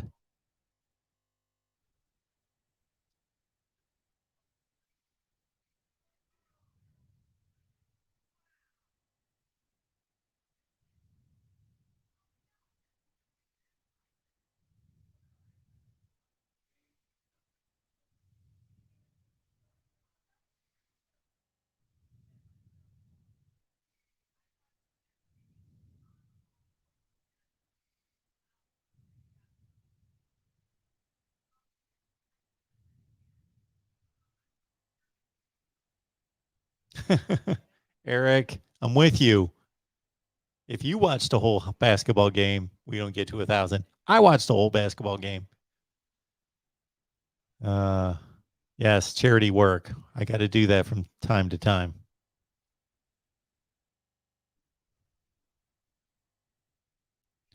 So let's make a strong push here. Notre Dame channel, please subscribe. Even if you hate Notre Dame, if you love what we're doing, subscribe. Let's get well over 1,000. Then you can unsubscribe. But the Notre Dame channel, that is the focus. We've also put a lot of effort into the West Virginia channel recently. We are doing a live stream every Friday on the West Virginia channel. We've got some good content there.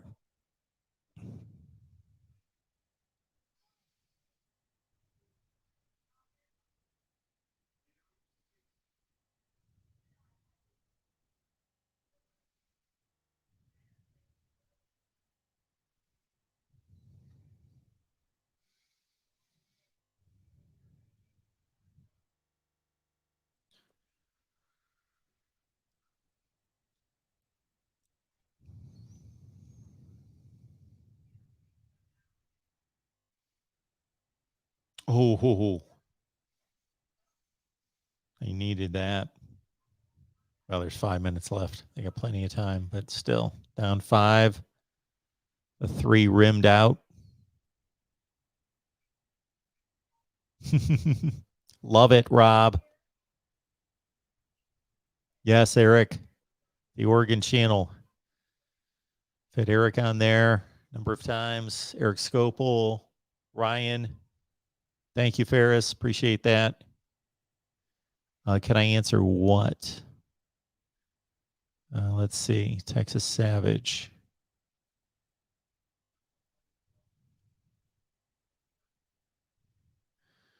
Does Texas keep Sarkisian after 2023?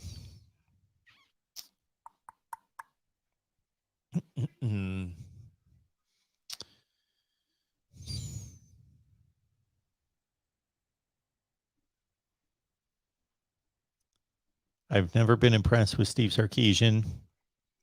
He did not make Washington better. He made Washington slightly better because Washington was in a lull. But Chris Peterson showed what Washington could be again since Don James. And then at USC, Steve Sarkisian did not improve USC. He is recruiting like he should be improving Texas. I'm going to say that Texas should go. Well, they've got Alabama on the schedule out. I was going to say 8-4. I'll go more like 7-5 because that's an automatic loss. And then let's say they go 9-3, and yeah, they keep him around after 23.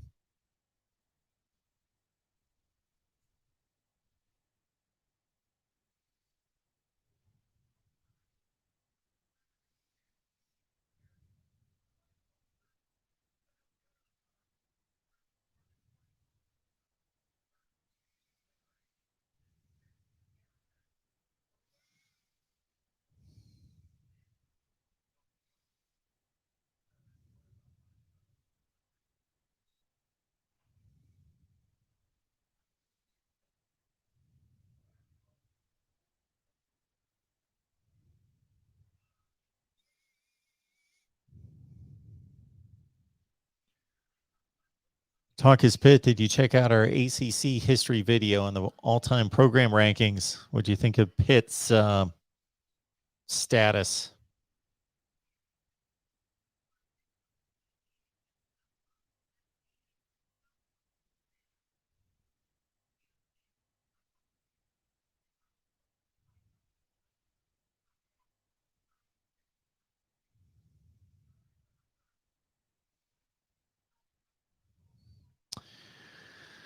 I did some high school football and basketball and college back when I was a young lad there, Michael. So I did 1991, 92, 93. Little 94, did high school basketball for WNCO in Ohio. And we did high school and football and basketball. And we did also Ashland University football.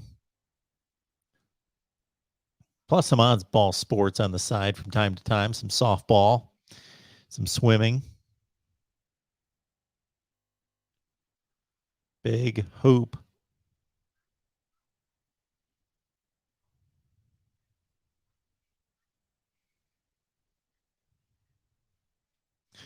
Well, yeah. Okay, Tim. What I meant was, yes, they got better. They went 0-12, but he did not take them anywhere that they couldn't have gone otherwise with somebody else. Like Chris Peterson really lifted the program. I know that they were better, but anybody with a pulse could have gone 5-7, 7-6, 9-4, 7-6, or whatever he went, something in that range.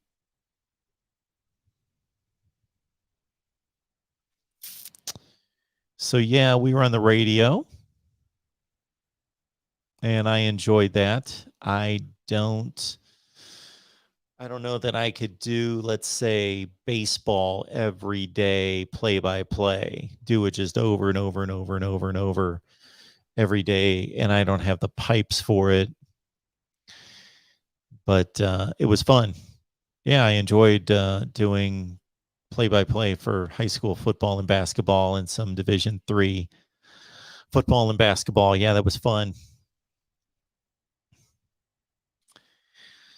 We had a couple teams that made it to the boys and girls basketball teams that made it to the Final Four in the state. And so I called some games down at St. John's Arena in Columbus.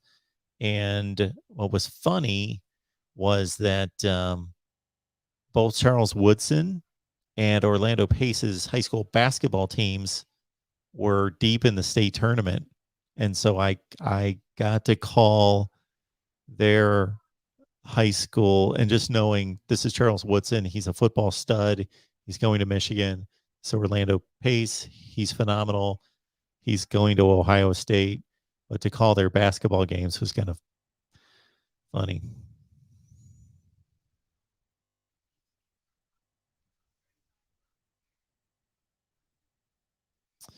Ricardo, my reaction to Tom Brady entering or returning to the NFL.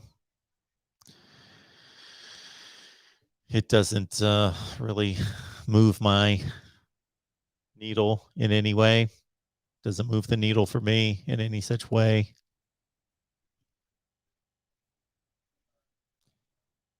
I wish he would have timed it differently. I think he took away from Selection Sunday, and I just wish he would have thought through his original decision, because he's got every right as an American to change his mind. But if he would have thought about it, he would have never retired to begin with. So there was a whole big circus of hype and attention given to him when he retired, and then when he unretired. He could have just stayed on the roster. Trivia question from Jordan Bowman. Dabo became the third FBS coach to win 150 games in his first 15 seasons. Name the other two. Keep in mind that they play more games now, so it has to be recent coaches. So you got to win 10 games per year. I got to think that Urban Meyer did that. Maybe not, but he would be in the running. Of course, he's got the best winning percentage of all time. So post World War II. So I got to say Urban Meyer. And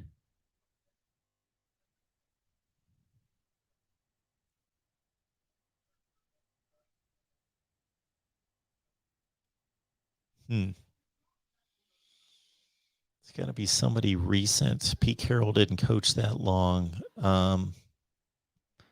Bob Stoops, 10 games per season, maybe. Think about that. Bob Stoops that would have been from 99 through 14 or 13 or 14. Bob Stoops, he's got to be there. Off the top of my head, I'd go Urban Meyer and Bob Stoops. Yeah. So Stoops and Meyer. We can look it up right now while we watch the last 3.5 minutes of this ball game here. If this stupid thing will cooperate with me.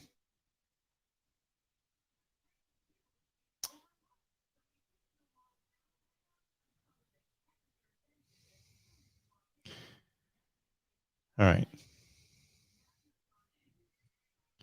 So, Urban Meyer.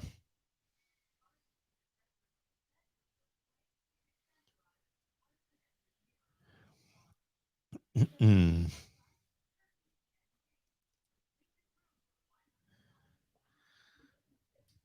8 and 9 is 17, and that's 22 is 39 in 4 years. And then 39 and 65 is what? That's 104 in 104 in 10 years.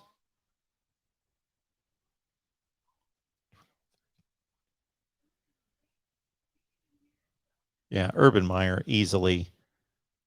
104, 116, 128, 142, 154, 165. So Urban Meyer, easy 165. And then I got to think Bob Stoops.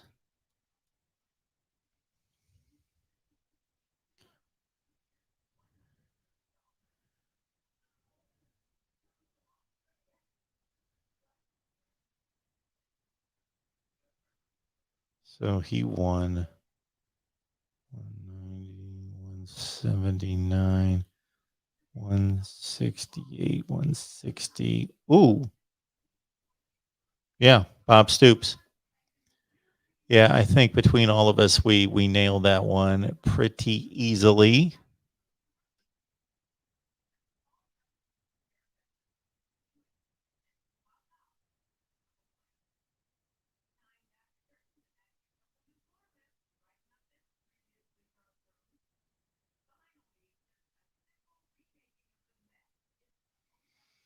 Thank you, man.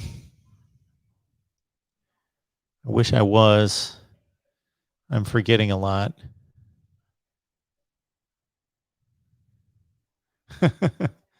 Michael, I do have to say that I just seen that Penn State AD job opened up this summer. Throw your hat in the ring. That would just be good, good publicity for the YouTube channels. Just to put my hat in the ring.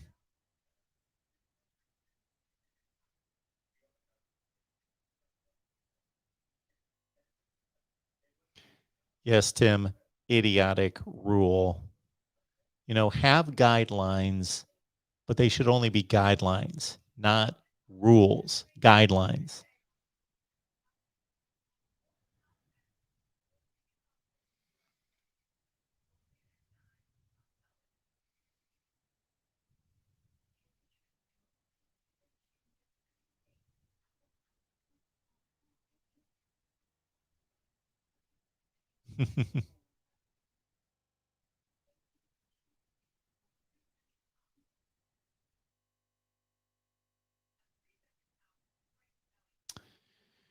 Ricardo, why not Power Five conferences? Mark, why not Why not five power conferences rankings is the difference basket in football, Mike? I'm sorry, I can't make anything out of that. All right, buck 50 left, 69, 67. Yeah, I'm a sucker for trivia. Love it.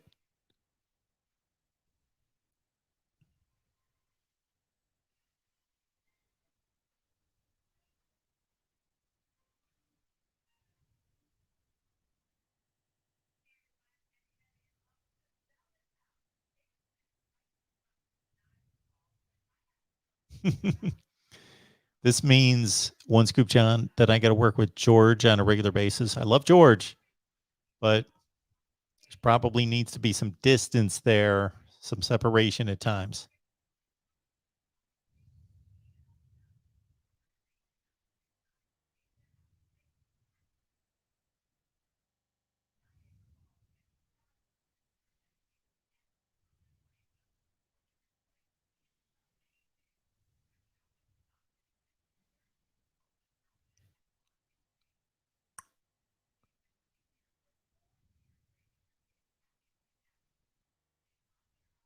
Ooh.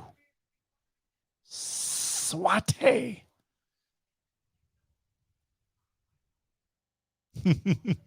Yes, George. We would work together great in spurts.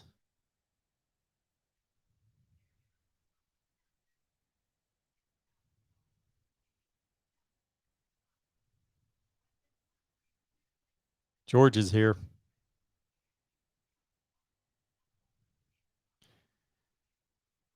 Ricardo believes that Drake London is the best wide receiver in the draft. I'm a Garrett Wilson guy. Lane Kiffin's a good coach, yes. Seems like he's grown up for the most part.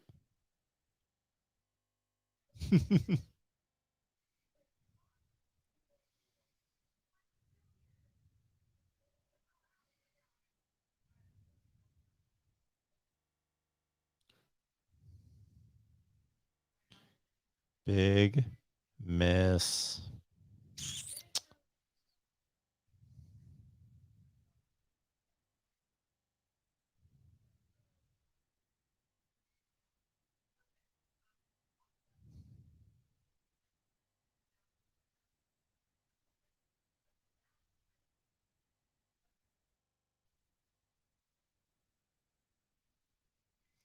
Here we go.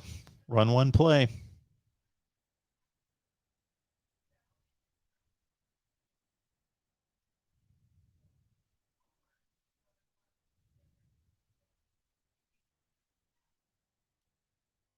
We are going to OT. Why? This drives me crazy. Why? This drives me crazy. I know nothing about basketball, except I did cover it for years and years and years. But I'm no basketball dude. They started that. They kicked out that rebound and repossessed the ball at 14 seconds left. How are they just getting a shot like that? Drive to the freaking basket, drive to the hole, force the defense to guard you, get a better shot, force the refs to have to make a call. That is such lazy, stupid basketball.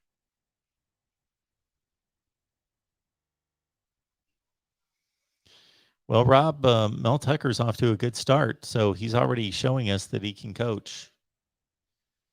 Do not expect 11-2 every year, though.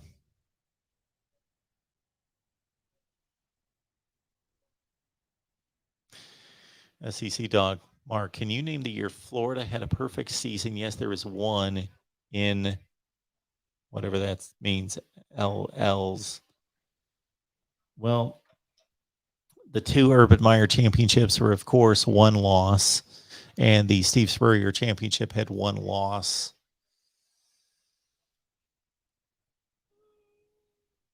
I don't know for sure. Excuse me. Because it was had to be pre 1980, because that's when I started watching 78, 79. And they had some good teams under Charlie Pell that went, Charlie Pell then.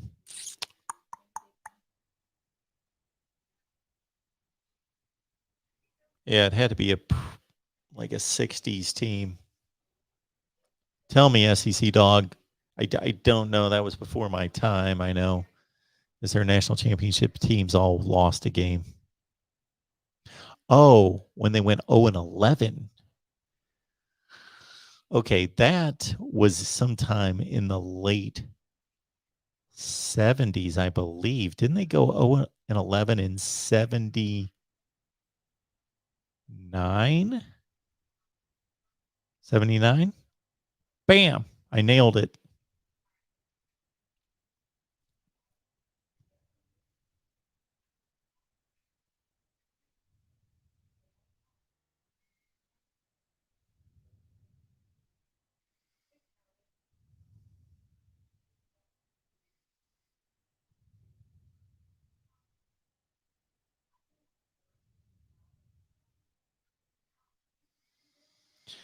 Yeah, I don't know why I remember that. 1979.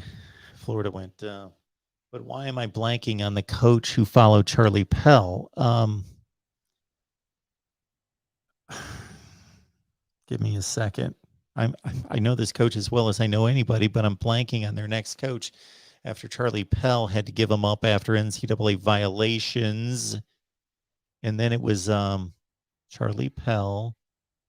And then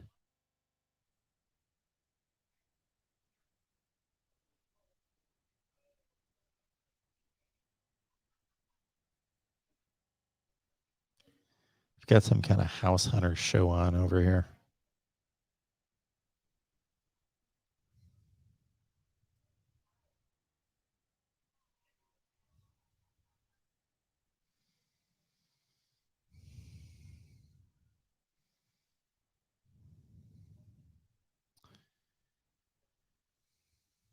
Mm-hmm. Yeah, Charlie Pell was at Clemson at 1979. Galen Hall, yes, there we go, Tiger Hawk. Thank you so much for that. It was rolling around in here. Galen Hall, yes, did a nice job at Florida.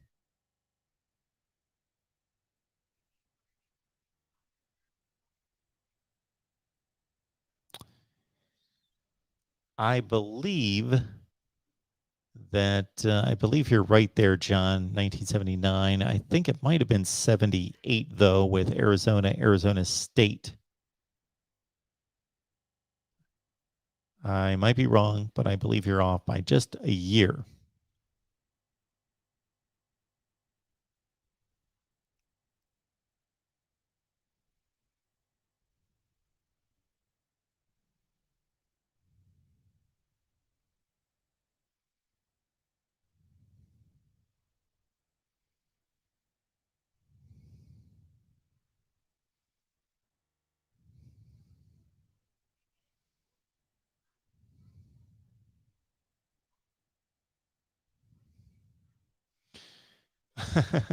There we go. The real MVP. I still got to fill out those brackets. I dread doing that. Here we go. Jordan. Which running back broke the NCAA record for most consecutive games with the TD this postseason? This past season? Huh. Really? A running back broke the all-time record for consecutive games with a touchdown.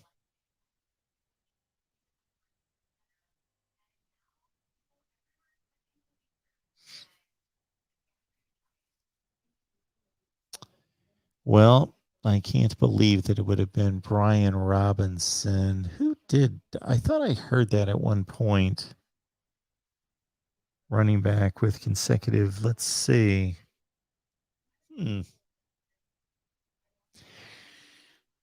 Wow. You wouldn't think a running back in today's offenses would break that record.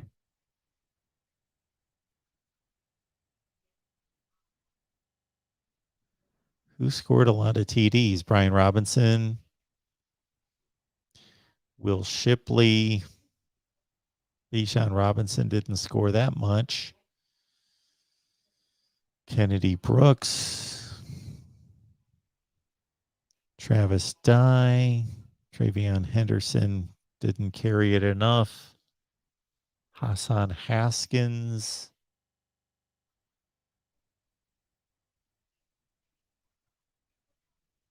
Oh, we're diving into the if it's in the group of 5, I probably won't remember him.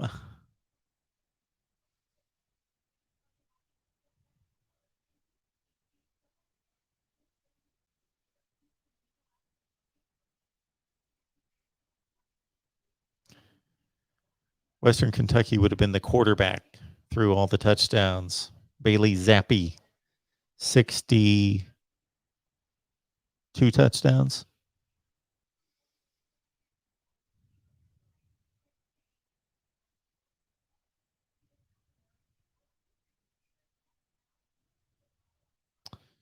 Hmm.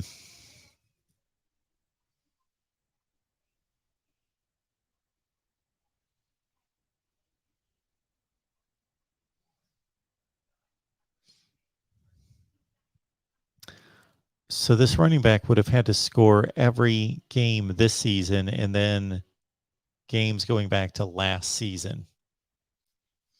I don't think it's Kenneth Walker.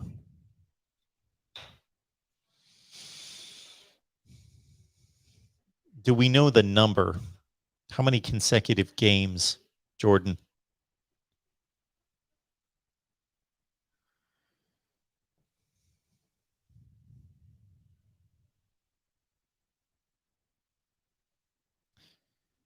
Brees Hall. Okay.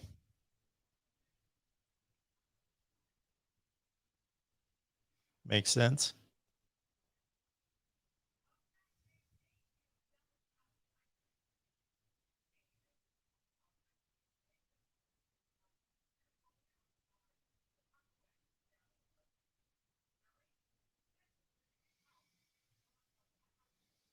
Okay. 3 minutes left.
Porter, the next live. Good question.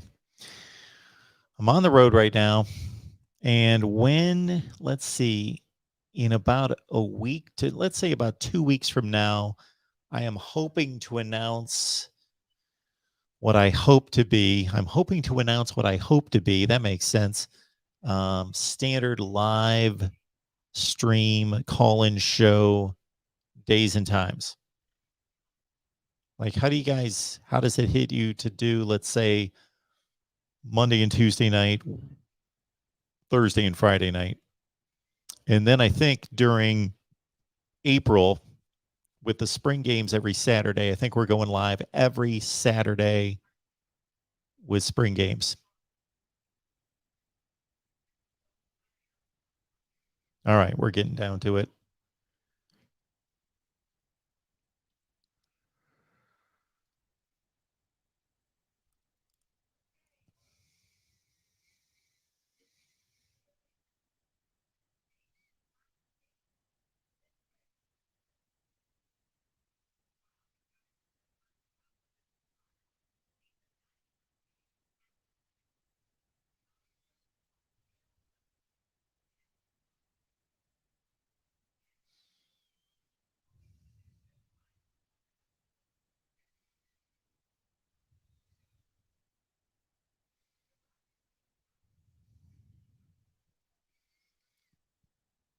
Sunday night.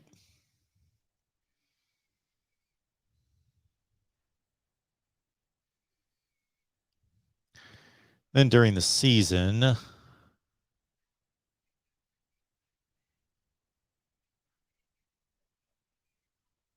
we'll figure that out as well. Porter, best coach not to win a national championship. Direct Schembechler. Interesting spelling there.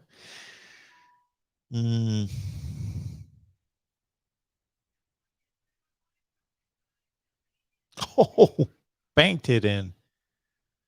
Pat Dye, Mark Richt, Bo Schembechler.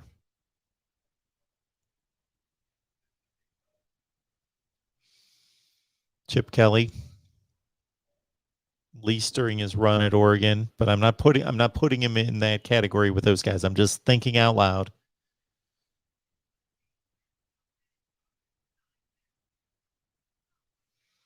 Yeah, those are three good ones right there.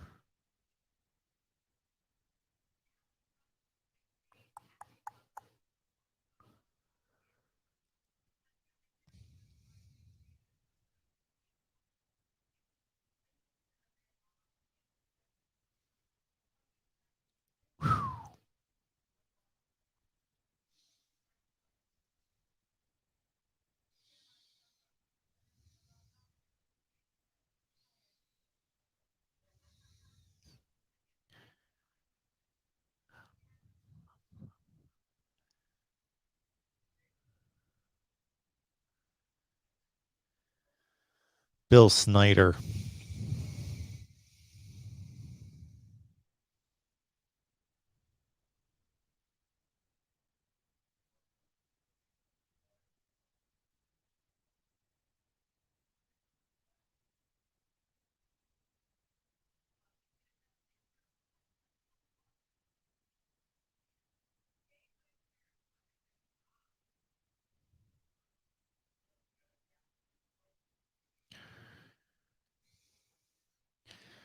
Mark D'Antonio.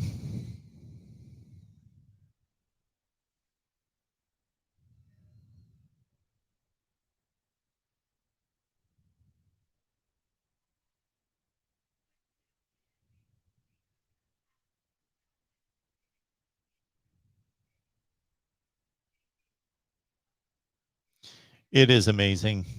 People, I posted a video when he retired because he just had to be honored, and I'm sure he was by others, but still, oh my goodness. Because you can't just look at the record and the bowl games and the rankings and all that. You just have to consider what Kansas State football was before Bill Snyder. It's just crazy. Don Nehlen, Porter. Don Nehlen had a good run at West Virginia. Ooh, look at this. 25 seconds left. Yeah, Bill Snyder with those other guys, but those other guys had better records. But what he did is crazy good at Kansas State. Go look at Kansas State's records in the 60s, 70s, and 80s before Bill Snyder got there. Like they were going 1-10 almost every year. They were that bad. Anybody else? Terry Donahue had a nice run at UCLA.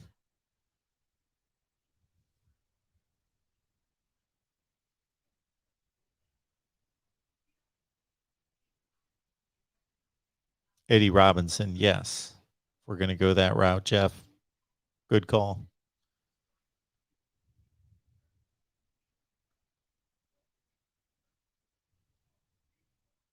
Frank Beamer, good call.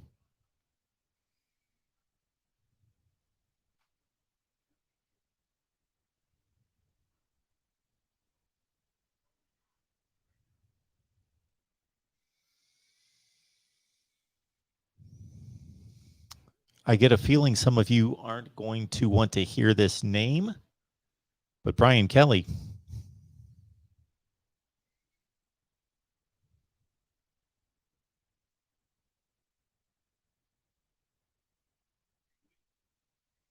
Barry Alvarez.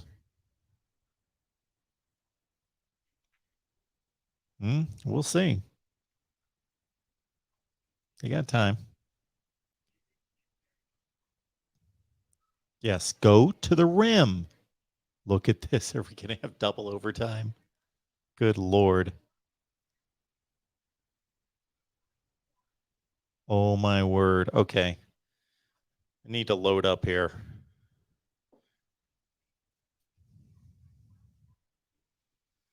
Terry Donahue. We've got a good list going, Porter. Got a good list going. And you know, if you combine Stanford and Michigan, he's not near the top of that list, but he should be put on the list. You know who I'm talking about.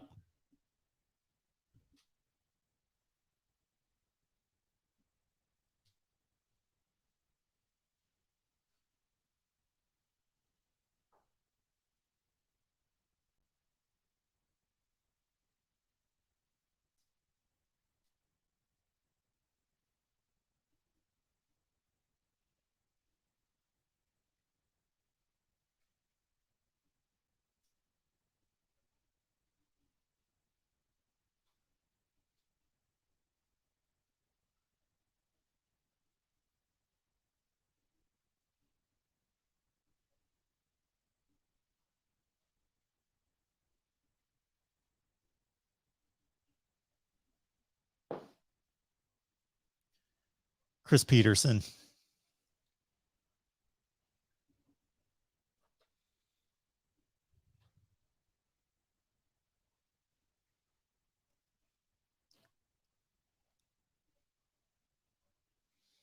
Whittingham.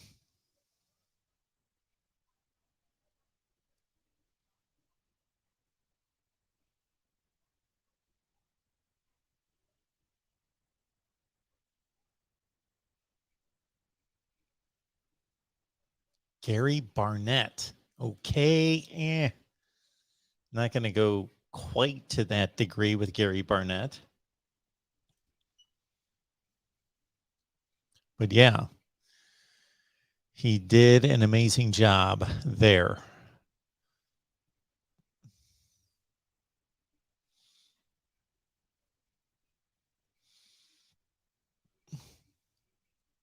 Yes. Exploring with Ben and Sam.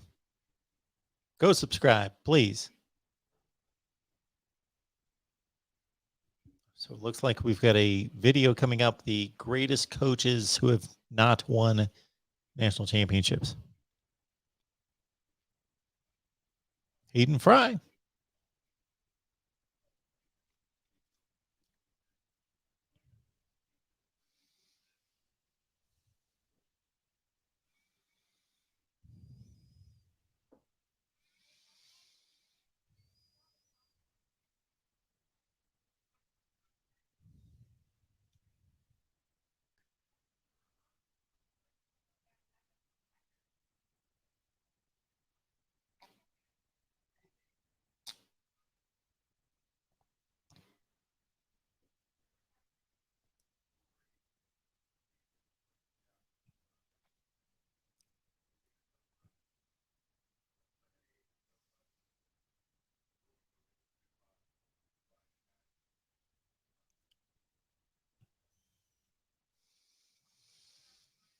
Earl Bruce, John Cooper.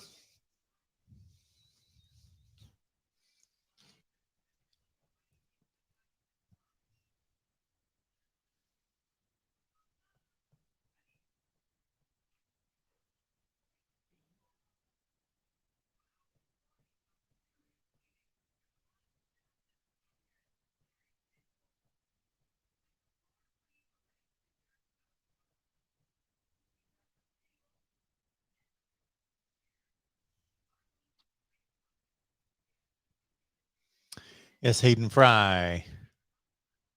Look at this. Got a super chat coming in. How about that from our man DeAndre? DeAndre, we have been throwing around trivia questions all night. You would have been here.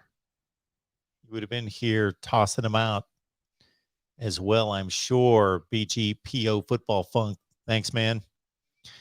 Last question that was thrown out was best college football coaches to not win a national championship. We've heard from Hayden Fry, Earl Bruce, Mark Richt, Pat Dye, Chris Peterson, Bo Schembechler, Jim Harbaugh, Bill Snyder.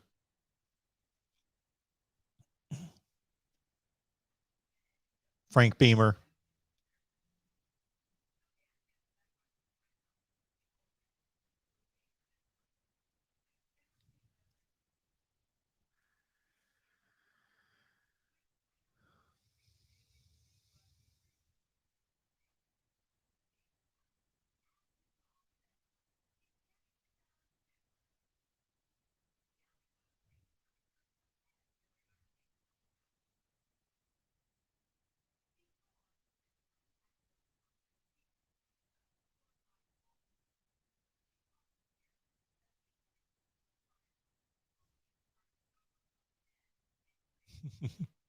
Pizza Woman Coach is a great show.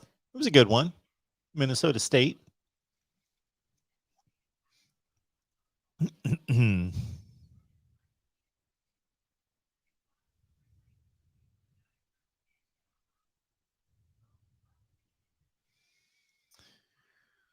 Jobo, name the two quarterbacks in college football history to exceed 4,000 passing yards and 1,000 rushing yards in a single season. Bonus points for the years they did it.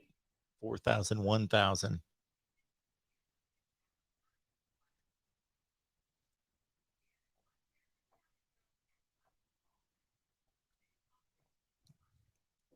I am going to not look at the live chat. I've blown up the picture so I cannot see the live chat with any guesses on the two quarterbacks. It's 4,000, 1,000. Man, that's a lot of yardage. 4,000, 1,000.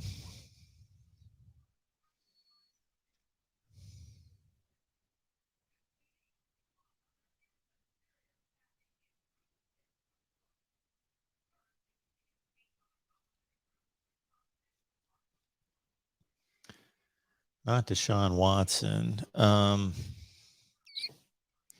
James Winston, Trevor Lawrence, 4,000, 1,000. I got to think that it's been fairly recent since they are playing more games. Marcus Mariota, his two last seasons at Oregon were ridiculous, ridiculous numbers, but I can't think of him running for 1,000 yards.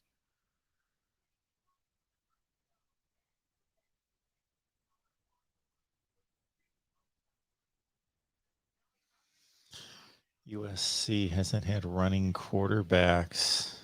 Brad Banks didn't throw for that kind of yardage. Man, Michael Robinson didn't throw for 4,000 yards. Denard Robinson didn't throw for 4,000 yards. Colt McCoy didn't run that much. Sam Bradford didn't run that much, or Jason White, or Josh Heupel.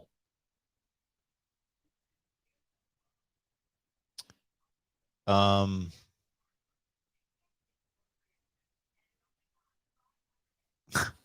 can't think of the Auburn quarterback in the early 2000s. He was a first-round pick to the Washington Redskins. I actually watched him play in high school, but he didn't throw.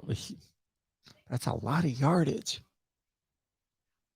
Cam Newton only was there 1 year at Auburn, and I don't think he didn't throw for that kind of yardage, but they did make a national championship game, so they played in an SEC title game, so he played 13 games. Joe Burrow didn't rush for 1,000.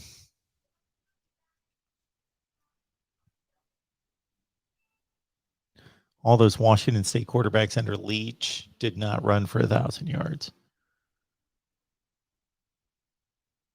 Todd Reesing.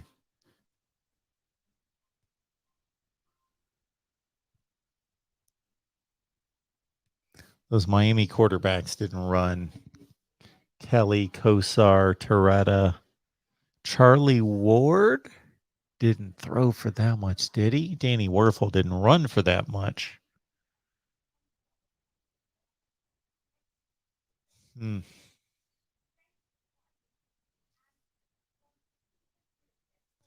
All those Illinois quarterbacks didn't run for that kind of yardage.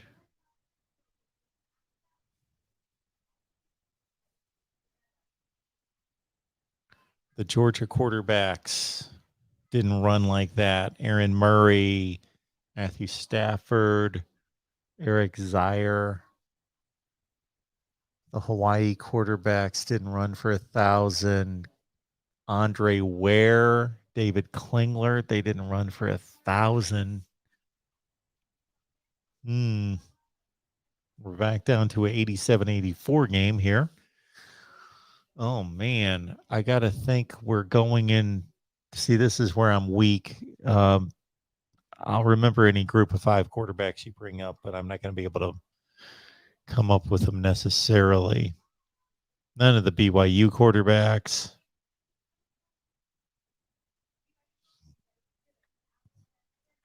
So I probably named him at some point.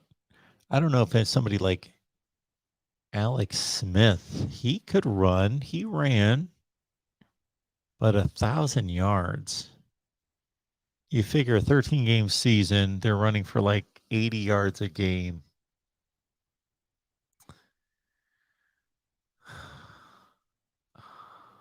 Dabo didn't throw for 4,000 yards. Those are big numbers. Those are big numbers.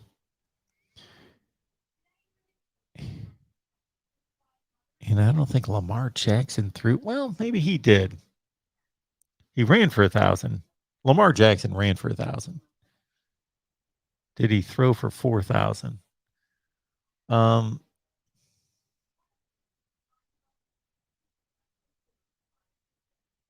Michael Vick didn't throw for that kind of yardage. I don't think. I'm going to watch the last 36 seconds here, and I'm going to come up with my answer, which is going to be, I know what it's going to be. I think I'll take a shot with, man, to throw for 4,000 yards in a 13-game season. Look at this. We're going to go to triple OT. You would have to be, you got to throw for about, you don't have to quite throw for, you got to throw for 300 yards a game. Drew Brees obviously didn't do it. Come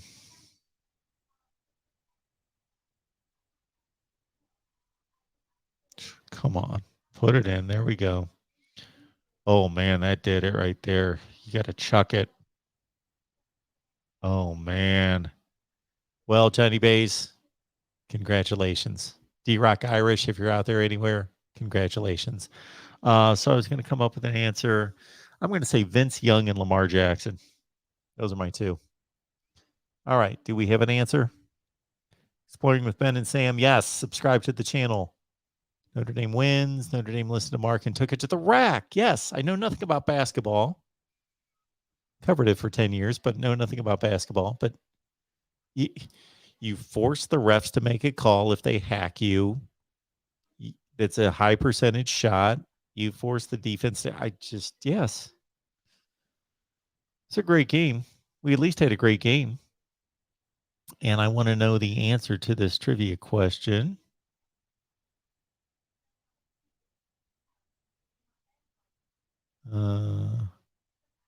Did we get this trivia answer from Jobo? Johnny Manziel. I bet it was Johnny Manziel and Lamar Jackson. Oh, Kyler Murray. I wasn't thinking of him. Lamar Jackson never reached 4,000. So probably Kyler Murray and Johnny Manziel. Do we have our answer? All right. If we can't get our answer out of Jordan, I'm going to look it up because I'm guessing Johnny Manziel. Johnny Manziel. College stats. Johnny football. The guy was a knucklehead, but I loved watching him play. Well, he threw for 4,000 and Johnny Manziel threw for 4,000 and rushed for 1,000, but not in the same season. He ran for 1,400 yards and 21 touchdowns in his Heisman season. Wow. Okay, not Johnny Manziel. I said Vince Young.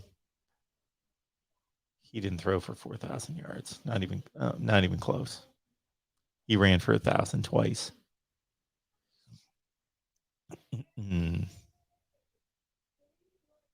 Deshaun Watson. That was the first name out of my mouth, but I didn't think he ran for 1,000 yards.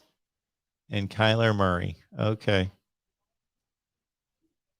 Good question there. Deshaun Watson, the first name out of my mouth. Man, he threw for almost 4,600 yards, but in his second season, 4,100 and 1,100. Okay. First name out of my mouth, Deshaun Watson, but I didn't go with him.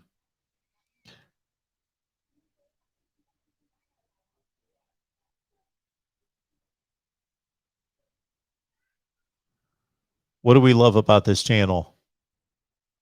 What do we love about this channel? I need to capitalize on it, whatever it is. What do we love about this channel? Let's see. What do we love? That my set sucks. Andrew Zhao and Freddie Kitchens.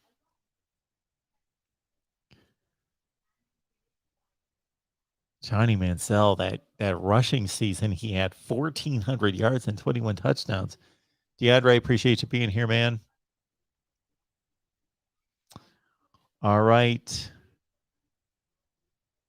Thank you for the answer. Appreciate that.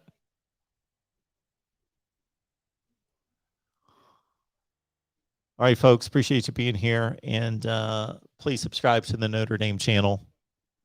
The Irish move on to play Alabama. There's a football matchup for us. And I don't know if I should waste my time doing another. Did you look at my brackets for the 128? I was thinking about kind of playing that through. Not chalk, but close to chalk, but kind of picking some upsets and playing that through. All right, everyone. I would start to name your names to say it seems like all the core people were here tonight for the most part, but that would take me too long. So you know who you are. I appreciate you being here. Thank you so much. Thanks, DeAndre, for the super chats. We will see you guys soon. I'm going to be producing my all-time Big Ten and SEC program rankings, and my appearances are going to be a little sporadic for the next week or so, but we will be here as much as possible. And yeah, appreciate you being here. Thank you so much for all you do. Thanks for supporting. And join the Discord. Go to Patreon, search MarkRogersTV, join Discord. So if you go to Patreon, sign up there. Search MarkRogersTV on Patreon. Sign up there. I get you the link. You're on Discord. We can talk college football all the time. See you guys later. Thank you for being so loyal and making things fun. And we appreciate you. And we'll be back very soon.